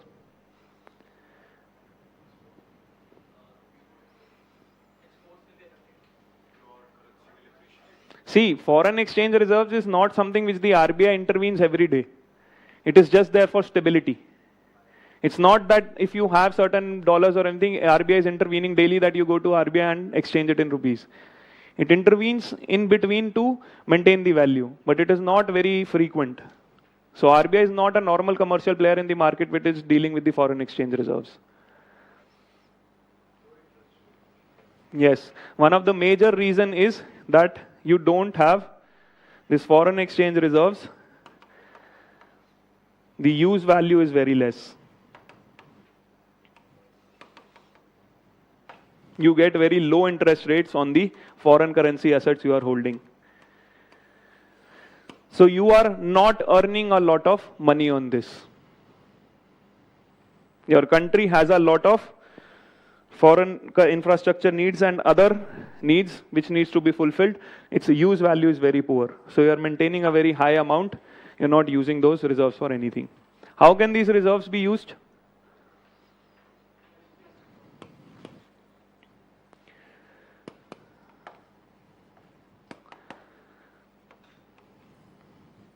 This is one of the mechanisms to use your foreign exchange reserves.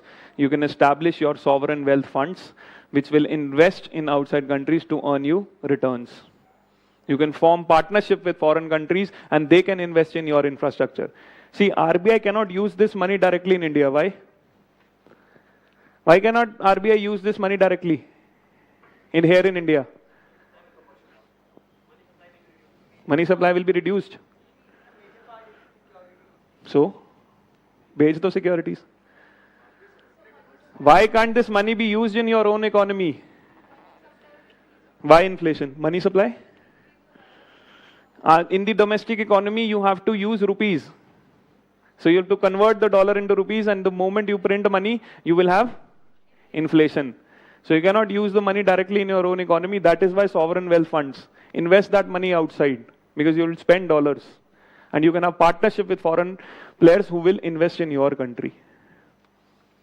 Does India have a sovereign wealth fund? Are you sure? What is the name of the fund?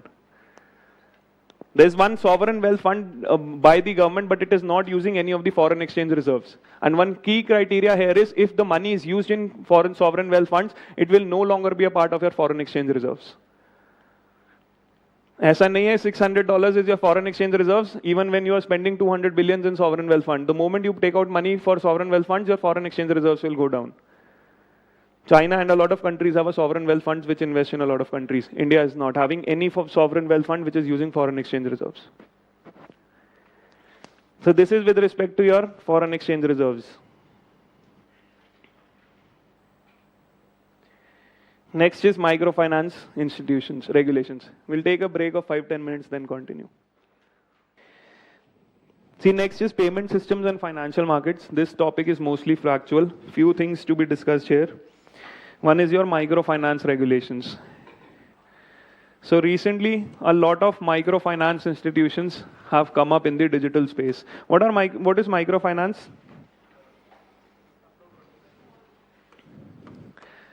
They are small ticket loans offered without collateral. See, in fact, this microfinance was one of the earlier schemes used by the Grameen Bank, linking it with self-help groups to bring out people from poverty. And this is the same thing which was used in India also, the self-help group microfinance model run by the NABARD. UPSC once asked a 15 marker in mains. Self-help groups are formed, they are given small ticket loans to do certain economic activity. This was one of the ways to alleviate poverty. It started in Bangladesh with Grameen Bank. Mohammed Yunus got the Nobel Prize for this. Now, what the problem right now is happening is, these small ticket loans now are being given by digital media by a lot of companies which are not strictly regulated. You would have seen that you get a lot of SMS, WhatsApps from companies that take 10,000 loan without any paperwork, take this loan without anything. They are pushing a lot of loans through these apps. And this has become one of the reasons for a lot of suicides in a lot of states. Why? You've seen बहुत सारे WhatsApps आते हैं कि 10,000 loan and you get a lot of message that a pre-approved loan of this much amount. It's all being pushed as this is a small ticket loan without a collateral, pushed by a lot of companies. What is the issue with that? Suicides क्यों हुए थे?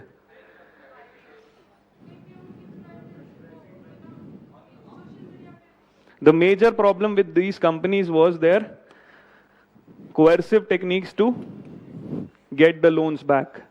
They were using a lot of financial data. They were taking your contacts from WhatsApp, messaging people that they have taken a loan, he is not paying. Using the social media accounts to shame people that they are not repaying the account, and a lot of people have committed suicides because of this.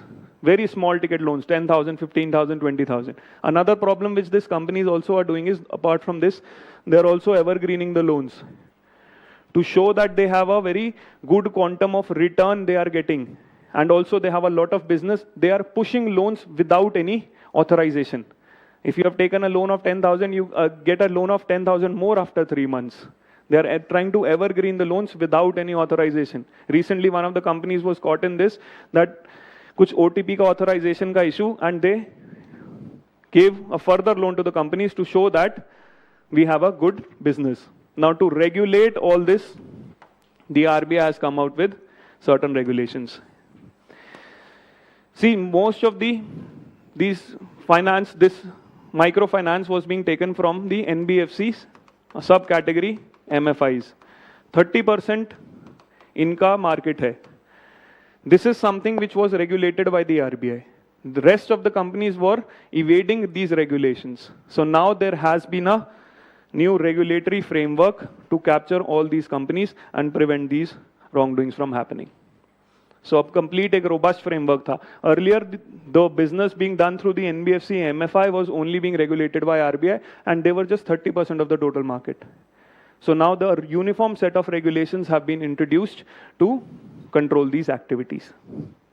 You can see the changes. Pura, they've given a tabular comparison between the earlier and the new ones.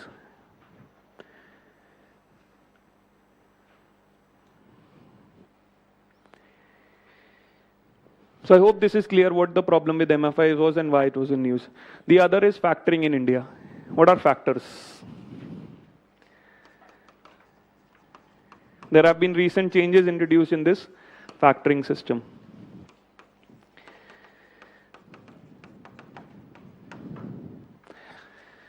One of the problems the MSMEs face in India is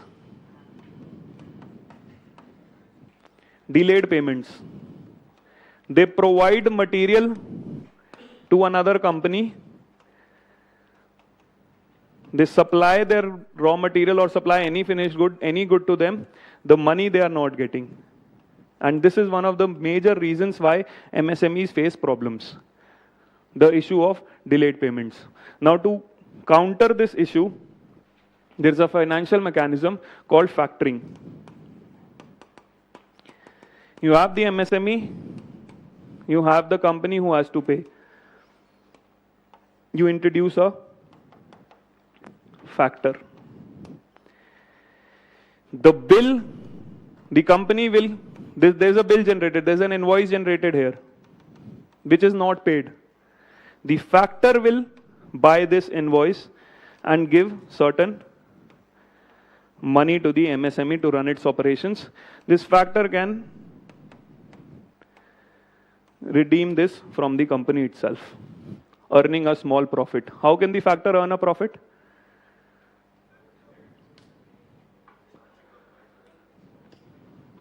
The bill is purchased at a discount. If the bill is for say 1,000 rupees, they will buy it for 900, providing money to the MSME to work, and the factor will get it, the complete value of the invoice from the company.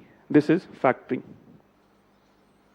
The government, for this purpose, has introduced a system called TREADS. ये government का अपना portal है.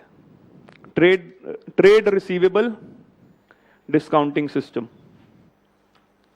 The trade receivable is your bill or the invoice. Getting the operational money to the MSMEs to continue functioning. Problem is when there are delayed payments, वो start नहीं कर सकते अपना काम. So this factor will help them do this. Now again, certain changes in regulation have happened.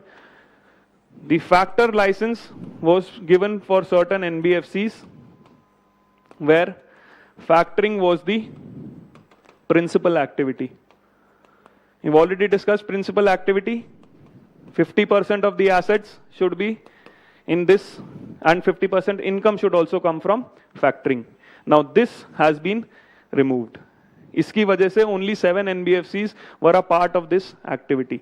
Now any company can start its business because now factoring as a principal activity, the law has been changed. This is the reason why this was in news, the factoring amendment bill.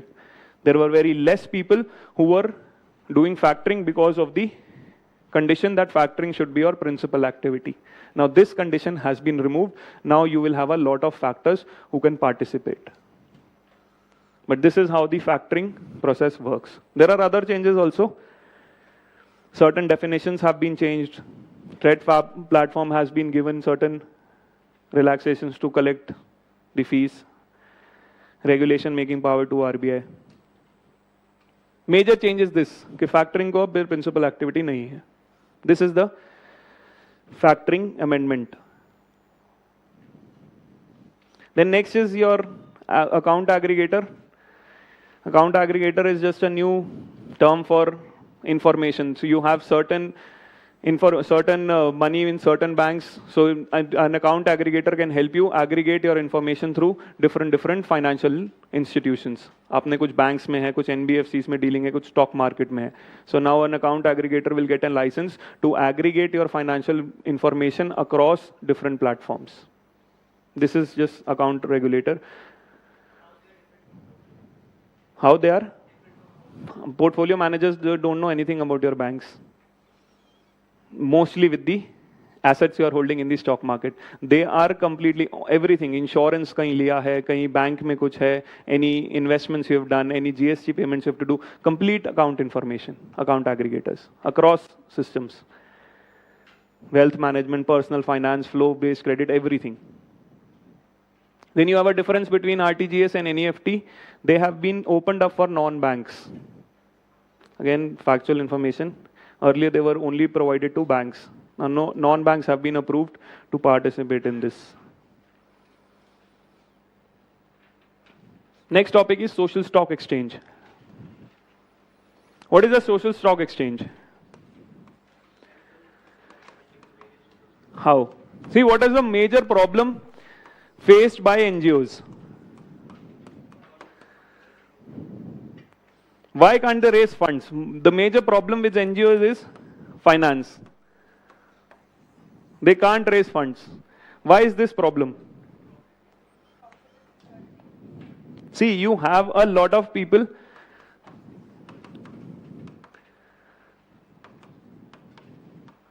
You have a lot of philanthropy, charity, plus CSR, and a lot of social venture funds who have money, who can put money here.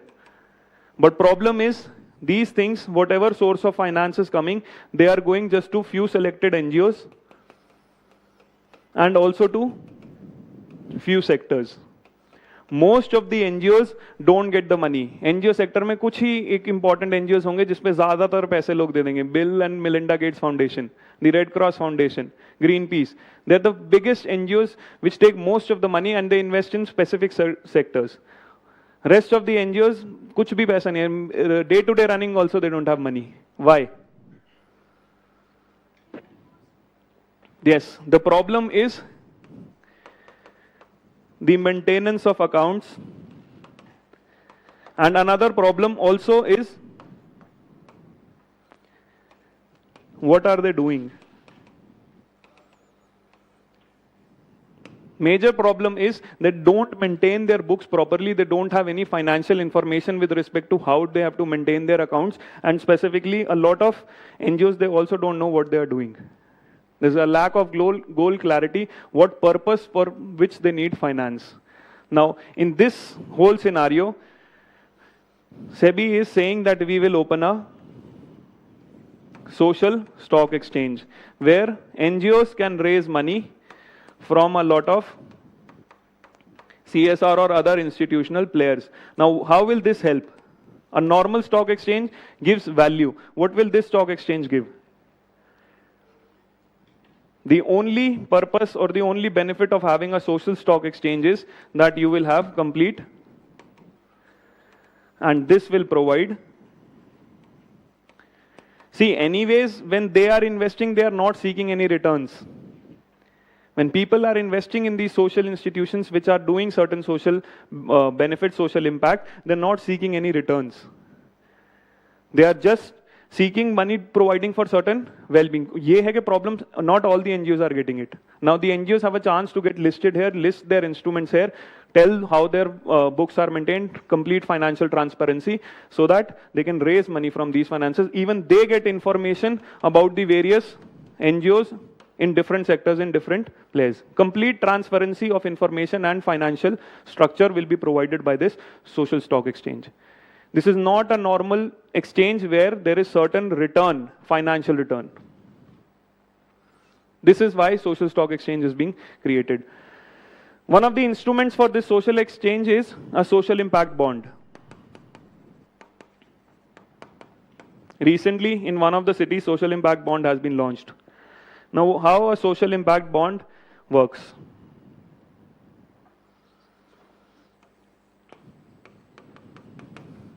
Government wants certain service to be created. For example, they want to start a hospital, create any social impact. They will take interest for certain agency to perform this function, not with the purpose of gaining profits, mostly for social development. They will have to raise funds for building this hospital. Now this agency will issue a social impact bond and will raise money from investors. Raise funds, they will complete the project. There will be an independent agency which will authorize that yes, the project has been completed as per the norms. The moment this is authorized, the government will pay money to the agency. In return, they will pay money back to their investors. This is a social impact bond. If there are certain higher returns from this project, the returns will be shared with the investors, but normally there are no returns. It's just that this investor is spending money for a social project, and the social project they are getting, an independent agency is authorizing, yes, the project has been created. This is a social impact or a development impact bond. Based on the outcomes, the money is paid back to the investor. Now, this investor is mostly a philanthropist. The whole process has been created so that it is a transparent process and the structure is created. This is a social impact or a development impact bond. There are no significant returns as such in these structures.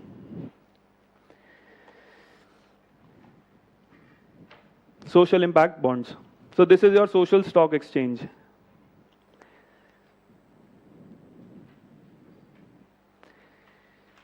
Next is your India's exports.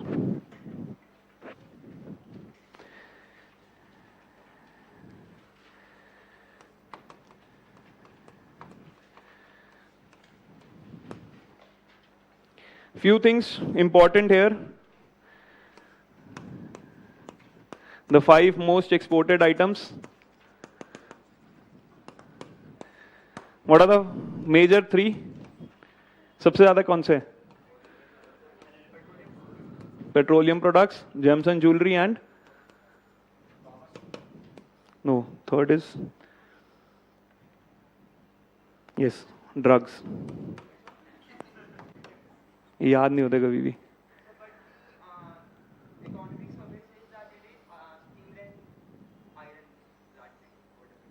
Steel and iron. You should go with the economic survey. Economic survey, top 5 exported items, 5 export destinations, the percentage of exports as a total exports in the world. These things are important from the prelims perspective. They can ask you direct things. Recently, they were asked who is the largest exporter of rice or largest producer of rice. Something of that sort was asked. What are the reasons for poor exports from India?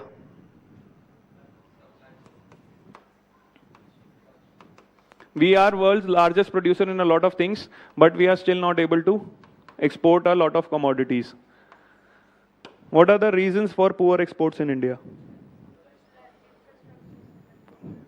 What is the problem with infrastructure? Infrastructure, logistics cost is very high. What is logistics? Transportation and storage, warehousing also. Problem with both road, ports and railways. What is the major problem with why is the cost so high in logistics in India? What is the approximate total cost of logistics?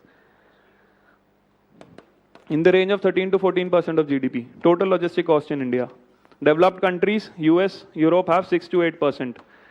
9 to 10% in China. India has 13 to 14% of GDP as its logistic cost. What is the problem? What is the major problem with logistics? Major transportation is through roads. Why?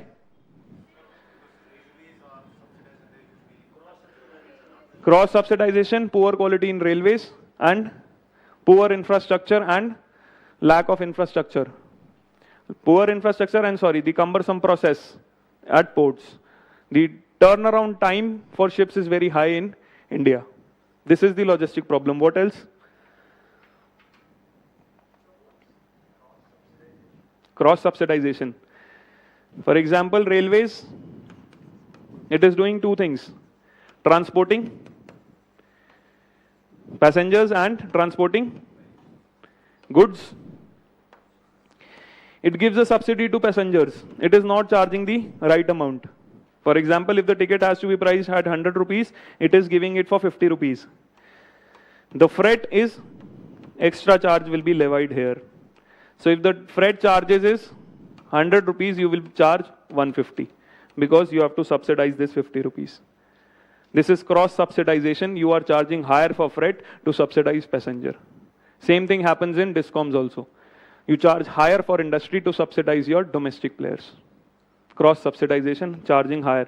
If you charge higher here, people are not ready to transport. What else could be the problem?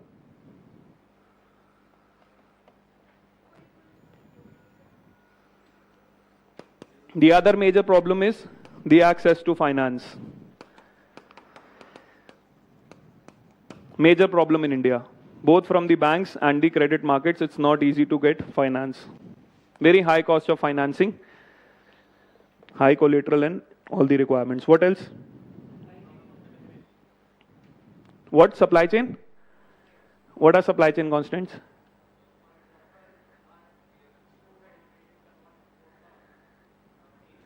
So,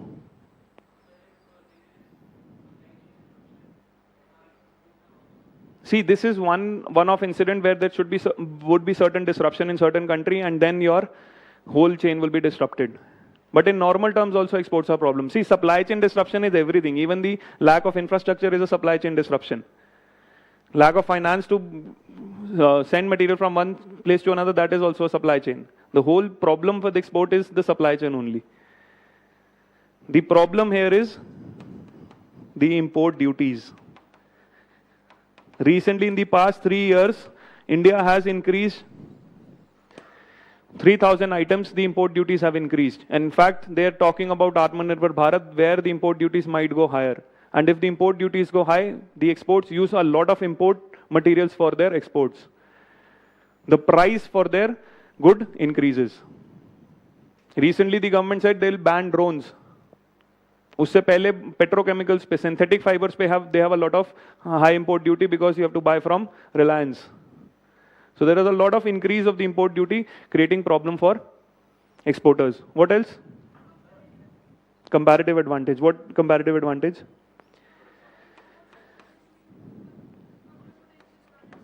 The problem is of value addition. We are mostly focusing on these three sectors. For 75% of these exports come from this sector only. We are not diversified the exports. This is lacking.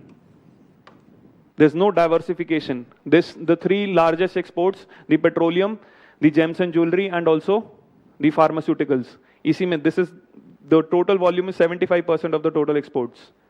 You're not diversifying the products you can export to the outside market. Lack of value addition.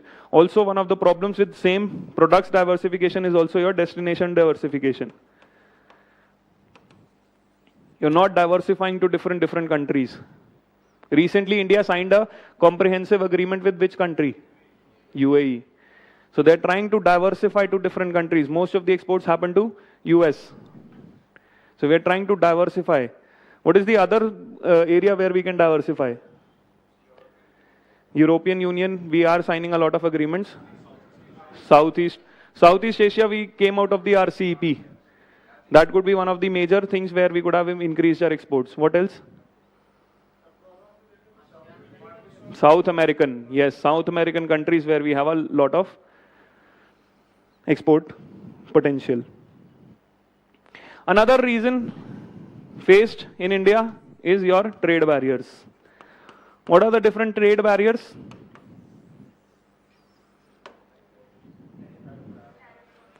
What you face? Tariffs from other countries. This is one of the major reasons why we don't have. Since you are increasing their import duty, they will do the same. Higher tariffs for Indian exports. Another trade barrier is your. What are non-tariff barriers? What is the difference between tariff barriers and non-tariff barriers?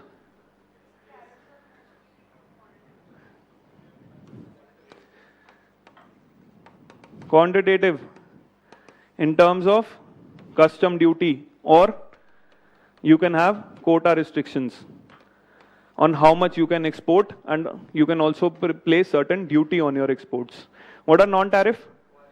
Qualitative. What are different non-tariff barriers? You have the sanitary and the phytosanitary measures. What are these measures for? Why agriculture? Protecting plant and animal life. Sanitary and phytosanitary. You have certain quality restrictions. For example, the tea exports, you have certain pesticide which they are saying which not be included.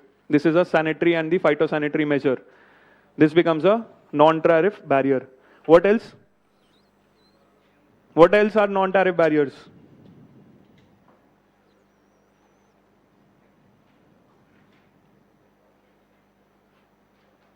The other are your technical barriers to trade, such as the licensing requirements. You could have certain product specification. For example, this product should be of this much size, this much kgs.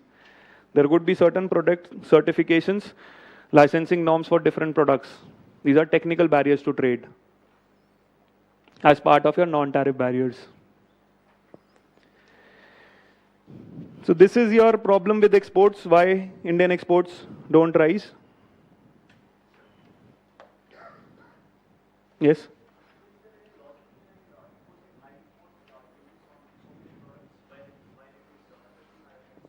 Because we want to improve our domestic content. One of the reasons we have very high import duty on synthetic fibers, because Reliance is producing them. This is one of the reasons, yes. There are a lot of problems. We want to improve the domestic manufacturing. That is why we control the imports and we increase the import duty. We don't have good relations with certain countries. We will try to reduce their exports. This is what we are trying to do. Various reasons behind this. The whole debate about Atmanirbhar. There's a threat that government might increase a lot of import duty on a lot of products to increase the domestic manufacturing. And most of the times it is helping certain domestic players in the economy. And it becomes a problem for the exporters because domestic product is coming at a higher cost. It is not as competitive as the imports. And when you do this, the other countries will do the same and you will have trade barriers. This is the whole thing why WTO came into picture. To remove these things, to remove the inconsistencies. So you have poor infrastructure, you have congested ports, problem with roads. Connectivity, the interior states have a lot of problem of connectivity reaching the ports. The time is high, the quality of roads is poor. Outdated rail equipment, safety with rail. Credit access. High collateral, high cost of finance. Why is high cost of finance high in India?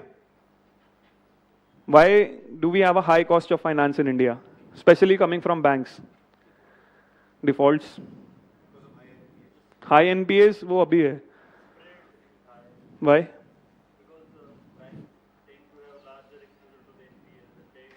NPA is just normally also India has a very high cost of finance.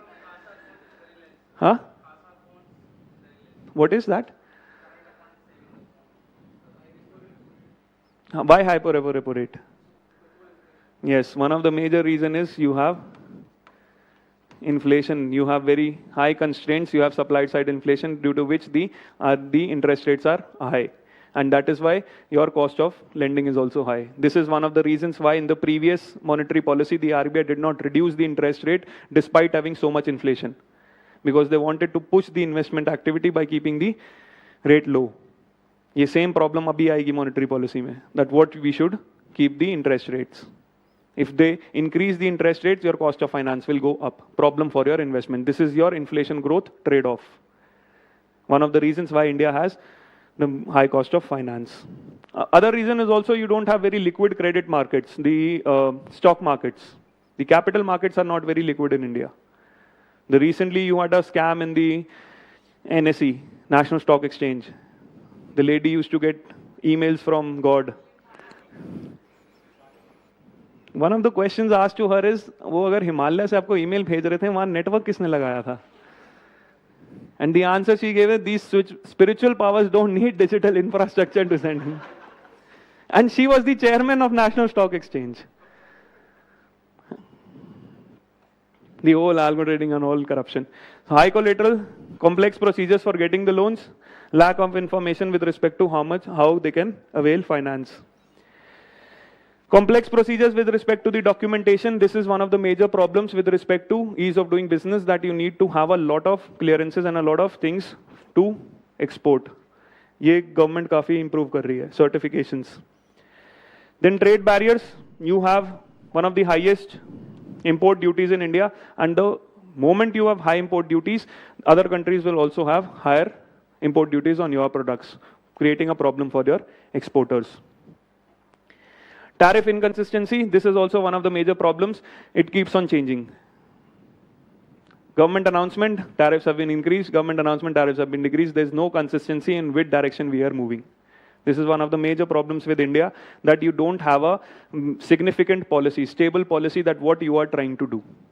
The government said make in India. One of the major planks of Made in India was the foreign direct investments.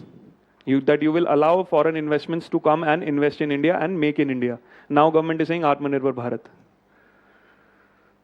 The whole thing happened with Amazon not giving any control to Amazon. So पहले बोल रहे हो ये करोगे, फिर now you're saying Atmanirbhar Bharat, just two players are getting all the things. Non-tariff barriers, the sanitary, phytosanitary for plant, animal and human health.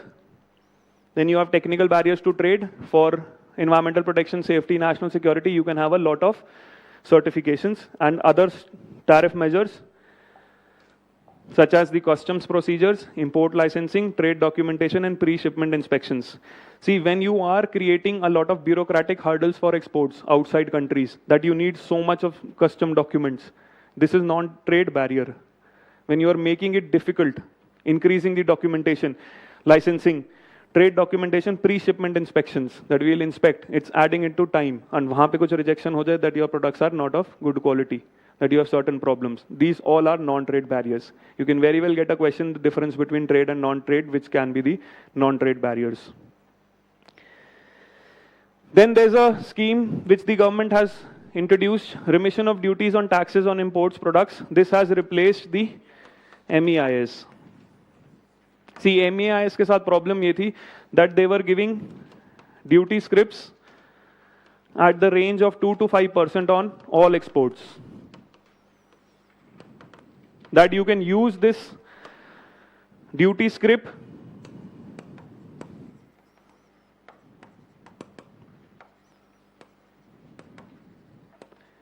to offset custom duty. The problem with MEIS was not just this duty script, they had a range of other incentives which were not WTO compliant. So now this MEIS has been replaced with remission on duties and taxes. Under this scheme, any taxes which are imposed on the exporters, you can claim the reimbursement. GST import duties, inputs required are either exempted or refunded. There are certain taxes outside GST which are not refunded for exports. Now everything will be included. All the taxes which you are paying for your inputs will be refunded to you under this scheme, remission of duties or taxes. And this is WTO compliant. You have no other incentives. It is just repaying you the duties you have paid for your inputs. Earlier, MEIS was giving you offset on import duty, but there were other incentives for exporters which was against the WTO norms, and that is why it has been retracted. US complained with WTO that the government is giving incentives for exports outside custom duty. That is why MEIS is now replaced with remission on duties and taxes on export products. These are your differences. There were additional incentives apart from refunds. They were non-compliant, 2 to 5% on the value of exports, issuance in form of scripts. Now here it was product-based percentage, lesser than the incentives. And it is WTO compliant. This is government help to the export. Next is agreement on agriculture. What is agreement on agriculture?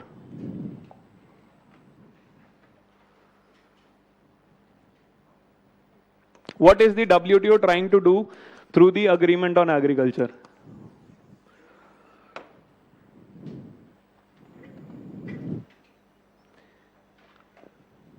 What is the idea behind agreement on agriculture? To regulate.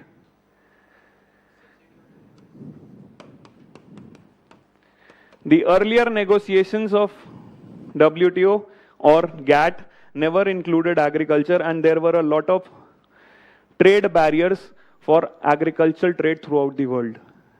So the Uruguay round negotiations 1995, they had an agreement on agriculture where you are going to free the trade in agriculture, making it easier for countries to trade in agriculture, reduce the number of restrictions the countries have. See, the whole idea of WTO is that there should be liberal trade.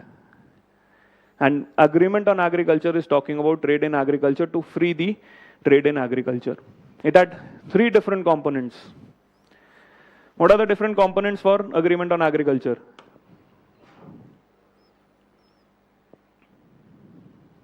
The 3 different mechanisms or 3 different things under agreement on agriculture.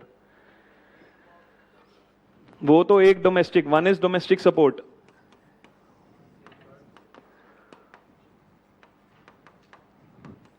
Under this you have green box, amber box and blue box. What are the other two components? वो तो इसी का एक total है. Yes, what is? One is market access and the other is export subsidies. These are the three areas of regulation under the Agreement on Agriculture. UPSC has already asked questions on this. Agreement on Agriculture is related to what? WTO या किसका है Agreement on Agriculture? They have also asked what these three terms mean. Now, what exactly was happening? See, market access, how do you control the market access? Market access is certain foreign player having access to your domestic market. Now, how will you prevent this market access from happening? Tariff barriers. And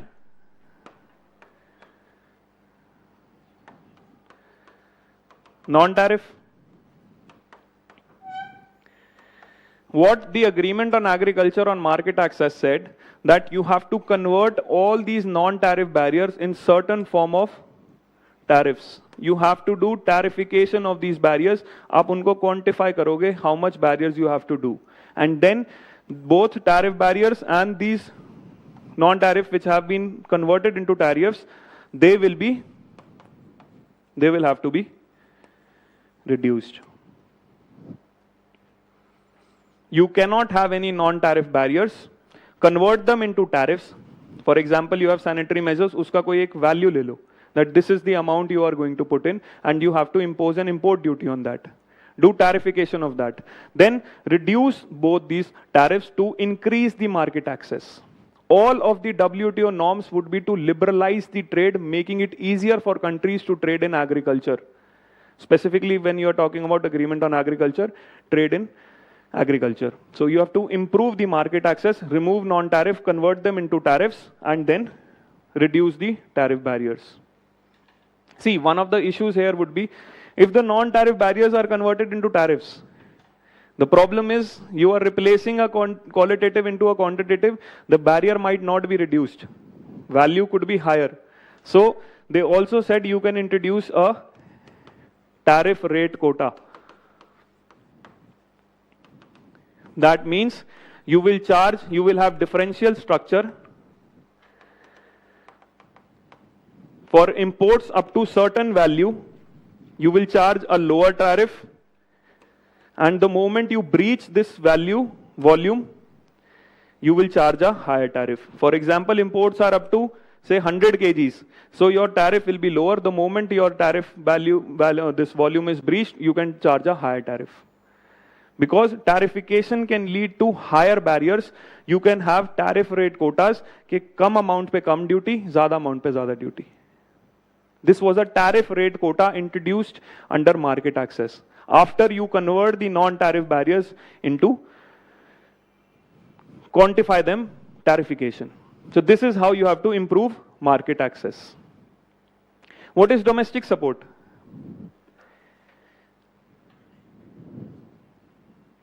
Why are subsidies bad?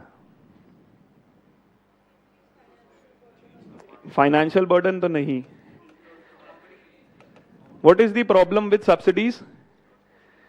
They distort the market.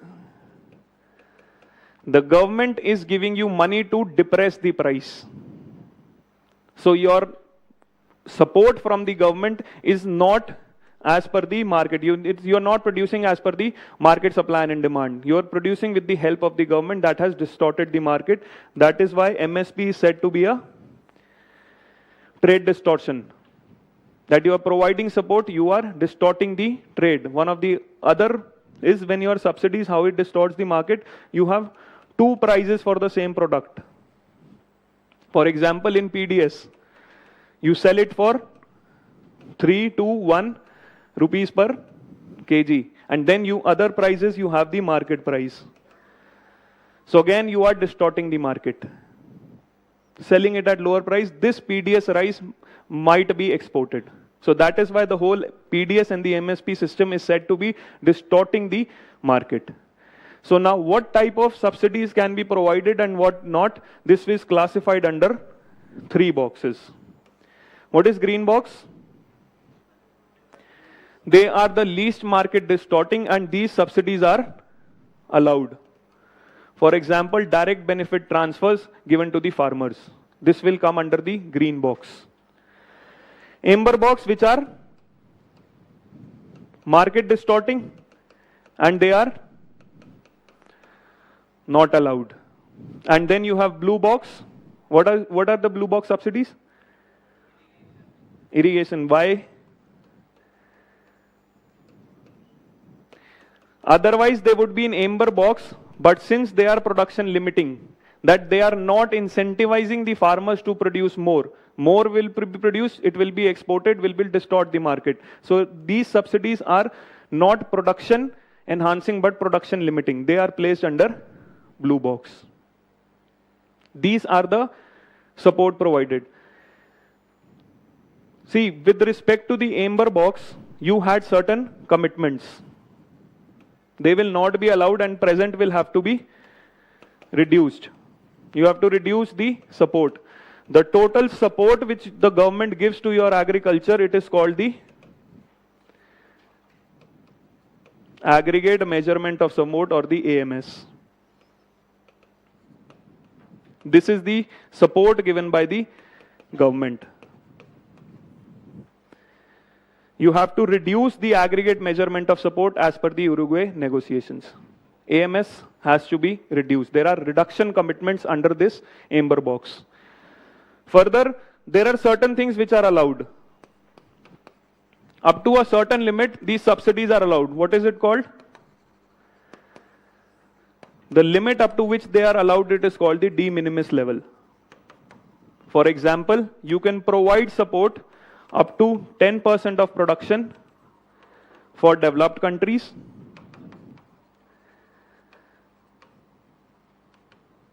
and 5% of production for developing countries.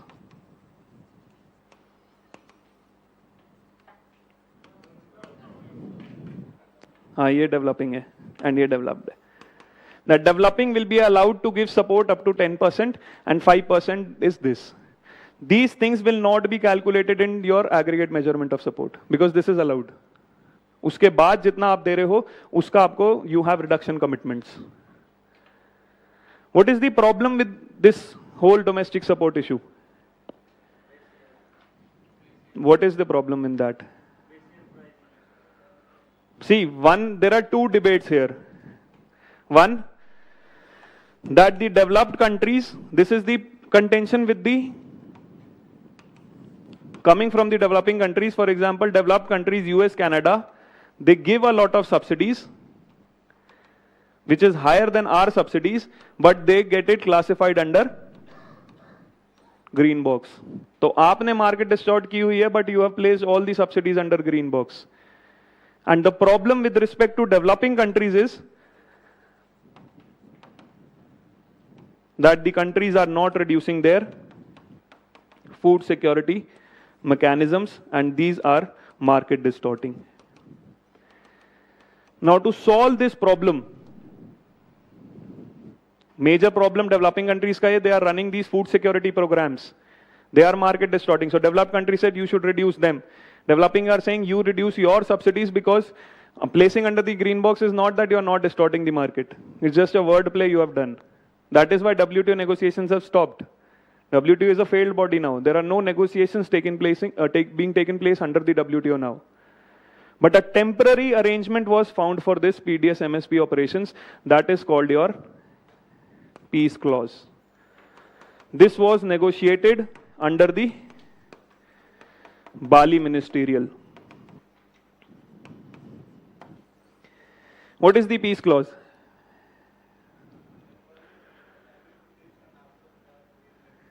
This peace clause was a temporary arrangement that developing countries can breach this 10%, which the target de minimis is. you can breach this 10% support, you can support more than this. This is a temporary arrangement which was achieved. That जो 10% production support आप दे सकते हो, you can breach this 10% limit. This is a temporary peace clause which was signed under Bali Agreement. Why did they sign this peace clause? What was the other agreement signed under Bali Ministerial? ये इसीलिए negotiate हो पाया, ये इसीलिए developed countries ने दिया, because the developing countries signed the trade facilitation agreement to improve the custom process. Trade facilitation agreement, the developing countries assigned, yes, they signed that we will abide by this. In return, they got a peace clause for public stock holding of grains, PDS and MSP operations, that they can breach the 10% level. Recently, 2018 government breached. The support given to rice was more than 10%. They got protection. It was not challenged because of the peace clause. The demand for India here is that we want a permanent solution to this.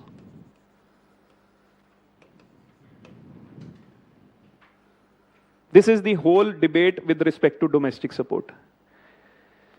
That the developing country says that you are providing in terms of green box, but your subsidy amount is very high. Indian subsidy is nowhere around what US and European countries give to their farmers. So you reduce your subsidies and also give us a permanent solution, because this breach of 10% is for, we are doing food, this public stock holding for food security. और ये temporary भी इसलिए हुआ था because you had a trade facilitation agreement. The other third is your export subsidies. Under the agreement on agriculture,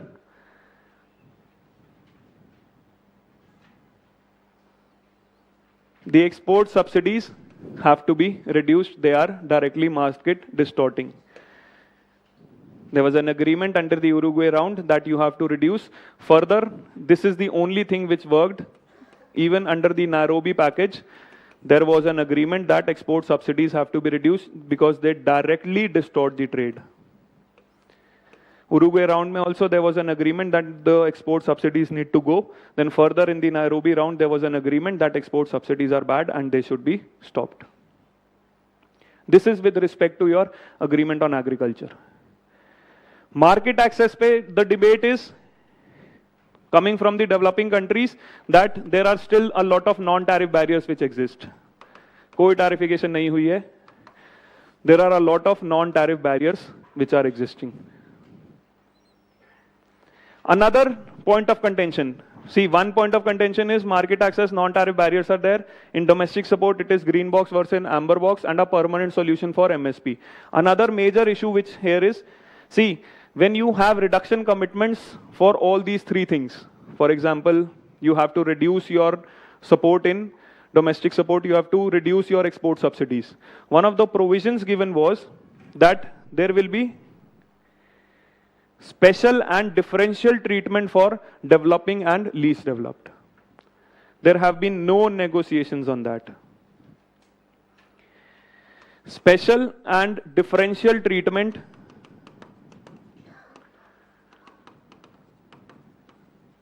for developing and least developed countries. This is with respect to all three things. Okay, market access, domestic support and export subsidies. When you have reduction commitments or anything, these two group of countries will get special and differential treatment. Now the developing country says there is no special negotiation ke kya hoga ye. So these are some of your problems with the agreement on agriculture, and there has been no solution to it. Till date, the problems are continuing. WTO has not given any solutions to it. There is a group of countries, G33, led by India and China of the developing world versus the developed countries, and therefore WTO has failed. They are not having any negotiations on anything. The Doha round, the Nairobi pact, everything is stalled because of the conflict between the two countries. एक ये platform है जहाँ India and China are working together. And this G33 is not just 33 countries, it is more than 33, 43 countries, or more, more than 43, 47. And start हुआ था 33 countries से. And that is why WTO is now, all negotiations have been stalled. In fact, one of the other emerging problems which is coming up is your digital trade. And with respect to sharing of data and all the digitalization happening in trade. Now, this is not being negotiated. The developed world is trying to bring in these areas for negotiations, but developing countries not ready. These are called the new areas, one of the areas being digitalization. And this was mentioned in the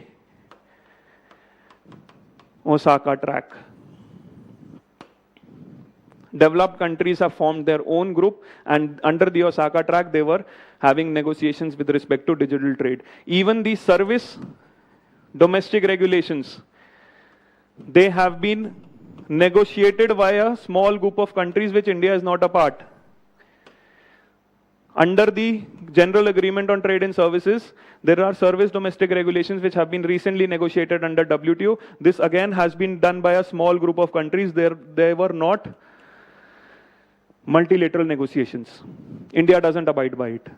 So now you have a conflict between them. So what the countries are doing is they are having their own mechanism and trying to push them through WTO, such as digital trade, such as government procurement, such as investment mechanisms. All these are being pushed into WTO but not happening as such. Developed countries are not bringing them. See, even these service domestic regulations, they have been negotiated by a small part. India is not abiding by it. The whole multilateral trading system is now completely gone. And in fact, the whole idea has shifted to regional trade agreements, such as the RCEP, such as the Trans-Pacific Partnership. So these things are now coming in vogue because WTO has failed. The whole thing coming up of the digital Berlin Wall, yahi hai ke people are having their own rules on trade. Developing countries are framing their own rules, the developed countries are framing their own rules, and there will be conflicts, there will not be trade. This is your problem with WTO, specifically agreement on agriculture. Any doubts? Most of the things I have mentioned in the slides itself.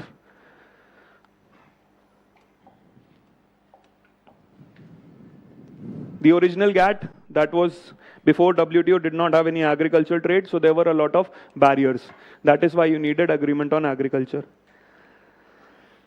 To reform trade and make policies more market-oriented. Under this, three things: market access, reduce the restrictions, domestic support, remove subsidies, and export subsidies, which is to making artificially competitive. This have to be reduced. Under market access, you have tariffication. Other non-tariff measures, this will be border protection, they will be converted into tariffs. Tariff equivalents, and therefore simple tariff equivalents, and then this will be reduced. However, they will be more than their predecessors. You can have a tariff rate quota, two-level traffic, smaller volume, smaller tariff, higher volume, higher tariff. This is market access.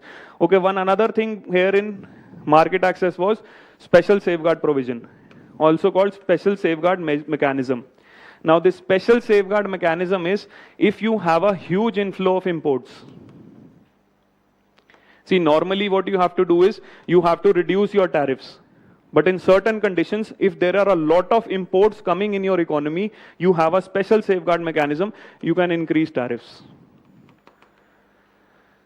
That suddenly some country starts dumping its products in your economy, imports are coming on huge number, in that case you can increase tariffs.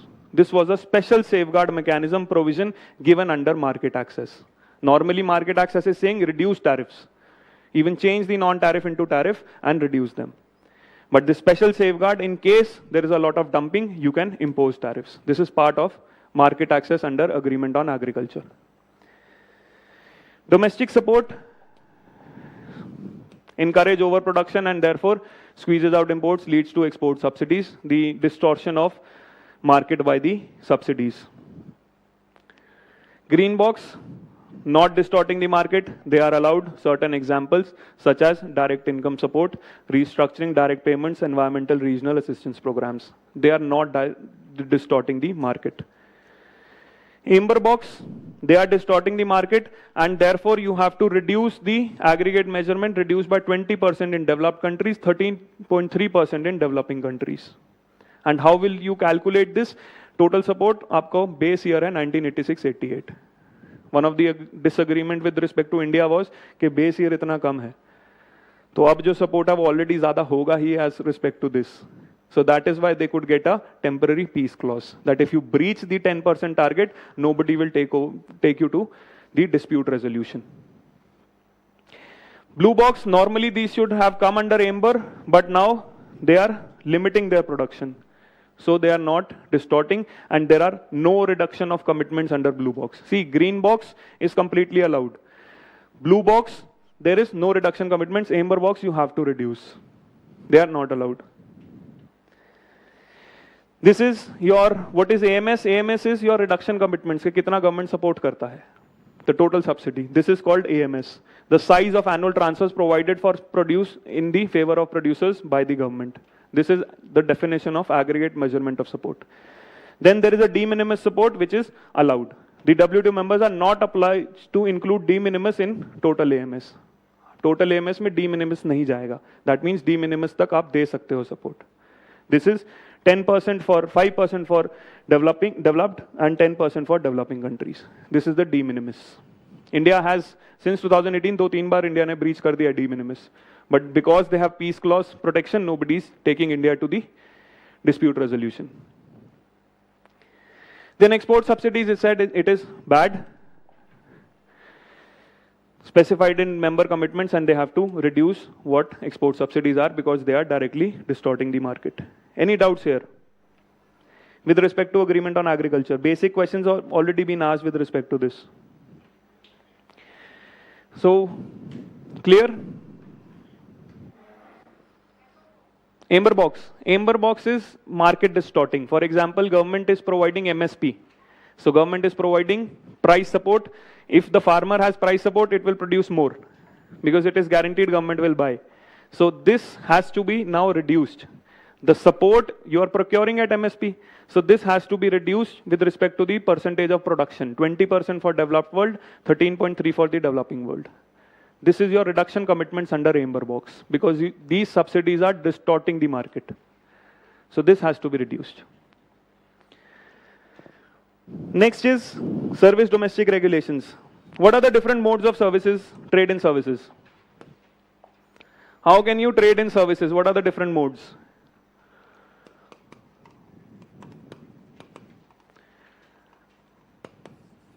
Services का trade कैसे हो सकता है? What are the different modes? You have the supplier and you have the recipient country. This is how trade happens between two. Now what can happen in mode 1? The supplier here and the recipient here, nobody is crossing the border. There is online sale of goods or online sale of services. It's trade and service that you are using the digital media to trade and service. What could be the example here? For example, doctors giving any prescription over phone or through other digital media, telemedicine. You can have chartered accountants, you can have teachers teaching through online media. You don't have to cross the borders. What is mode 2?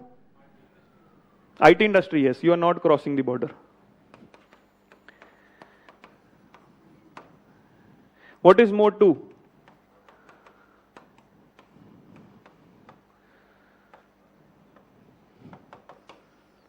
What happens here? What happens in mode 2? In fact, इसमें supplier हटाता है. This model is called consumption abroad. This is country A and country B. So this player, say certain person X, is going to this country to consume the service.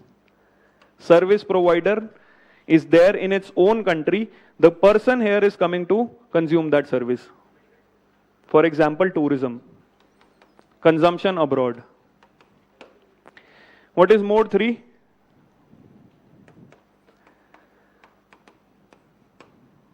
What happens in mode 3? You have commercial presence in the other country. You establish an office, but you don't use your manpower. Manpower is local. US के बंदे हैं, बस company यहां पर establish हुई है. The manpower is local. Manpower is not yours. Commercial presence only. What is mode 4? Now people will move from one country to other. This is mode 3. You establish a company. Consultancy से कोई भी company आपने वहां establish कर दी, you are not hiring, you are not sending people from US to India to work, you have hired Indian people only. FDI commercial presence उसी से होता है. So this are modes of your. Mode 4 is people moving from one place to another. For example, you have a doctor who is here in B, he is going to US to provide his service. People will have to be moved. India wants more relaxations under mode 4 because India has a lot of skilled professionals who can go to other countries to give services. Mode 4, it is movement of people. Mode 3, it was commercial presence. Mode 2 mein the consumers are going. The service providers are not. And mode 1, it is digitally, nobody is going anywhere. These are the different modes of service provision. Consumer, supplier, they are transacting through digital media, mode 1. Consumption abroad, consumer goes abroad, consumer from A has come here, supplier doesn't move. For example, tourist. Mode 3, you have a foreign affiliate, you invest, you have a commercial presence. This is how you do mode 3. You will be employing local workers and providing service to the consumers in US. Mode 4, movement of natural persons. Natural person, movement from one country to another. This is one of the major points of contention. Whenever certain countries wants India to reduce its imposed duty, India wants improvement in mode 4 services. US के साथ सबसे बड़ा ये contention है, give us more visas because we want mode 4. Relaxation on mode 4 so that we can have more and more skilled persons working from US to India to US. Movement of natural persons is mode 4. Natural persons, people, real entity. See, natural persons इसलिए बोल रहे हैं because in the previous case you were establishing a company. That is a legal entity. Company is not natural. Company is a legal entity on paper. Service domestic regulations. What could be the barriers for trade in services? One could be visas. See, if a doctor wants to come and work here, what could be the problem?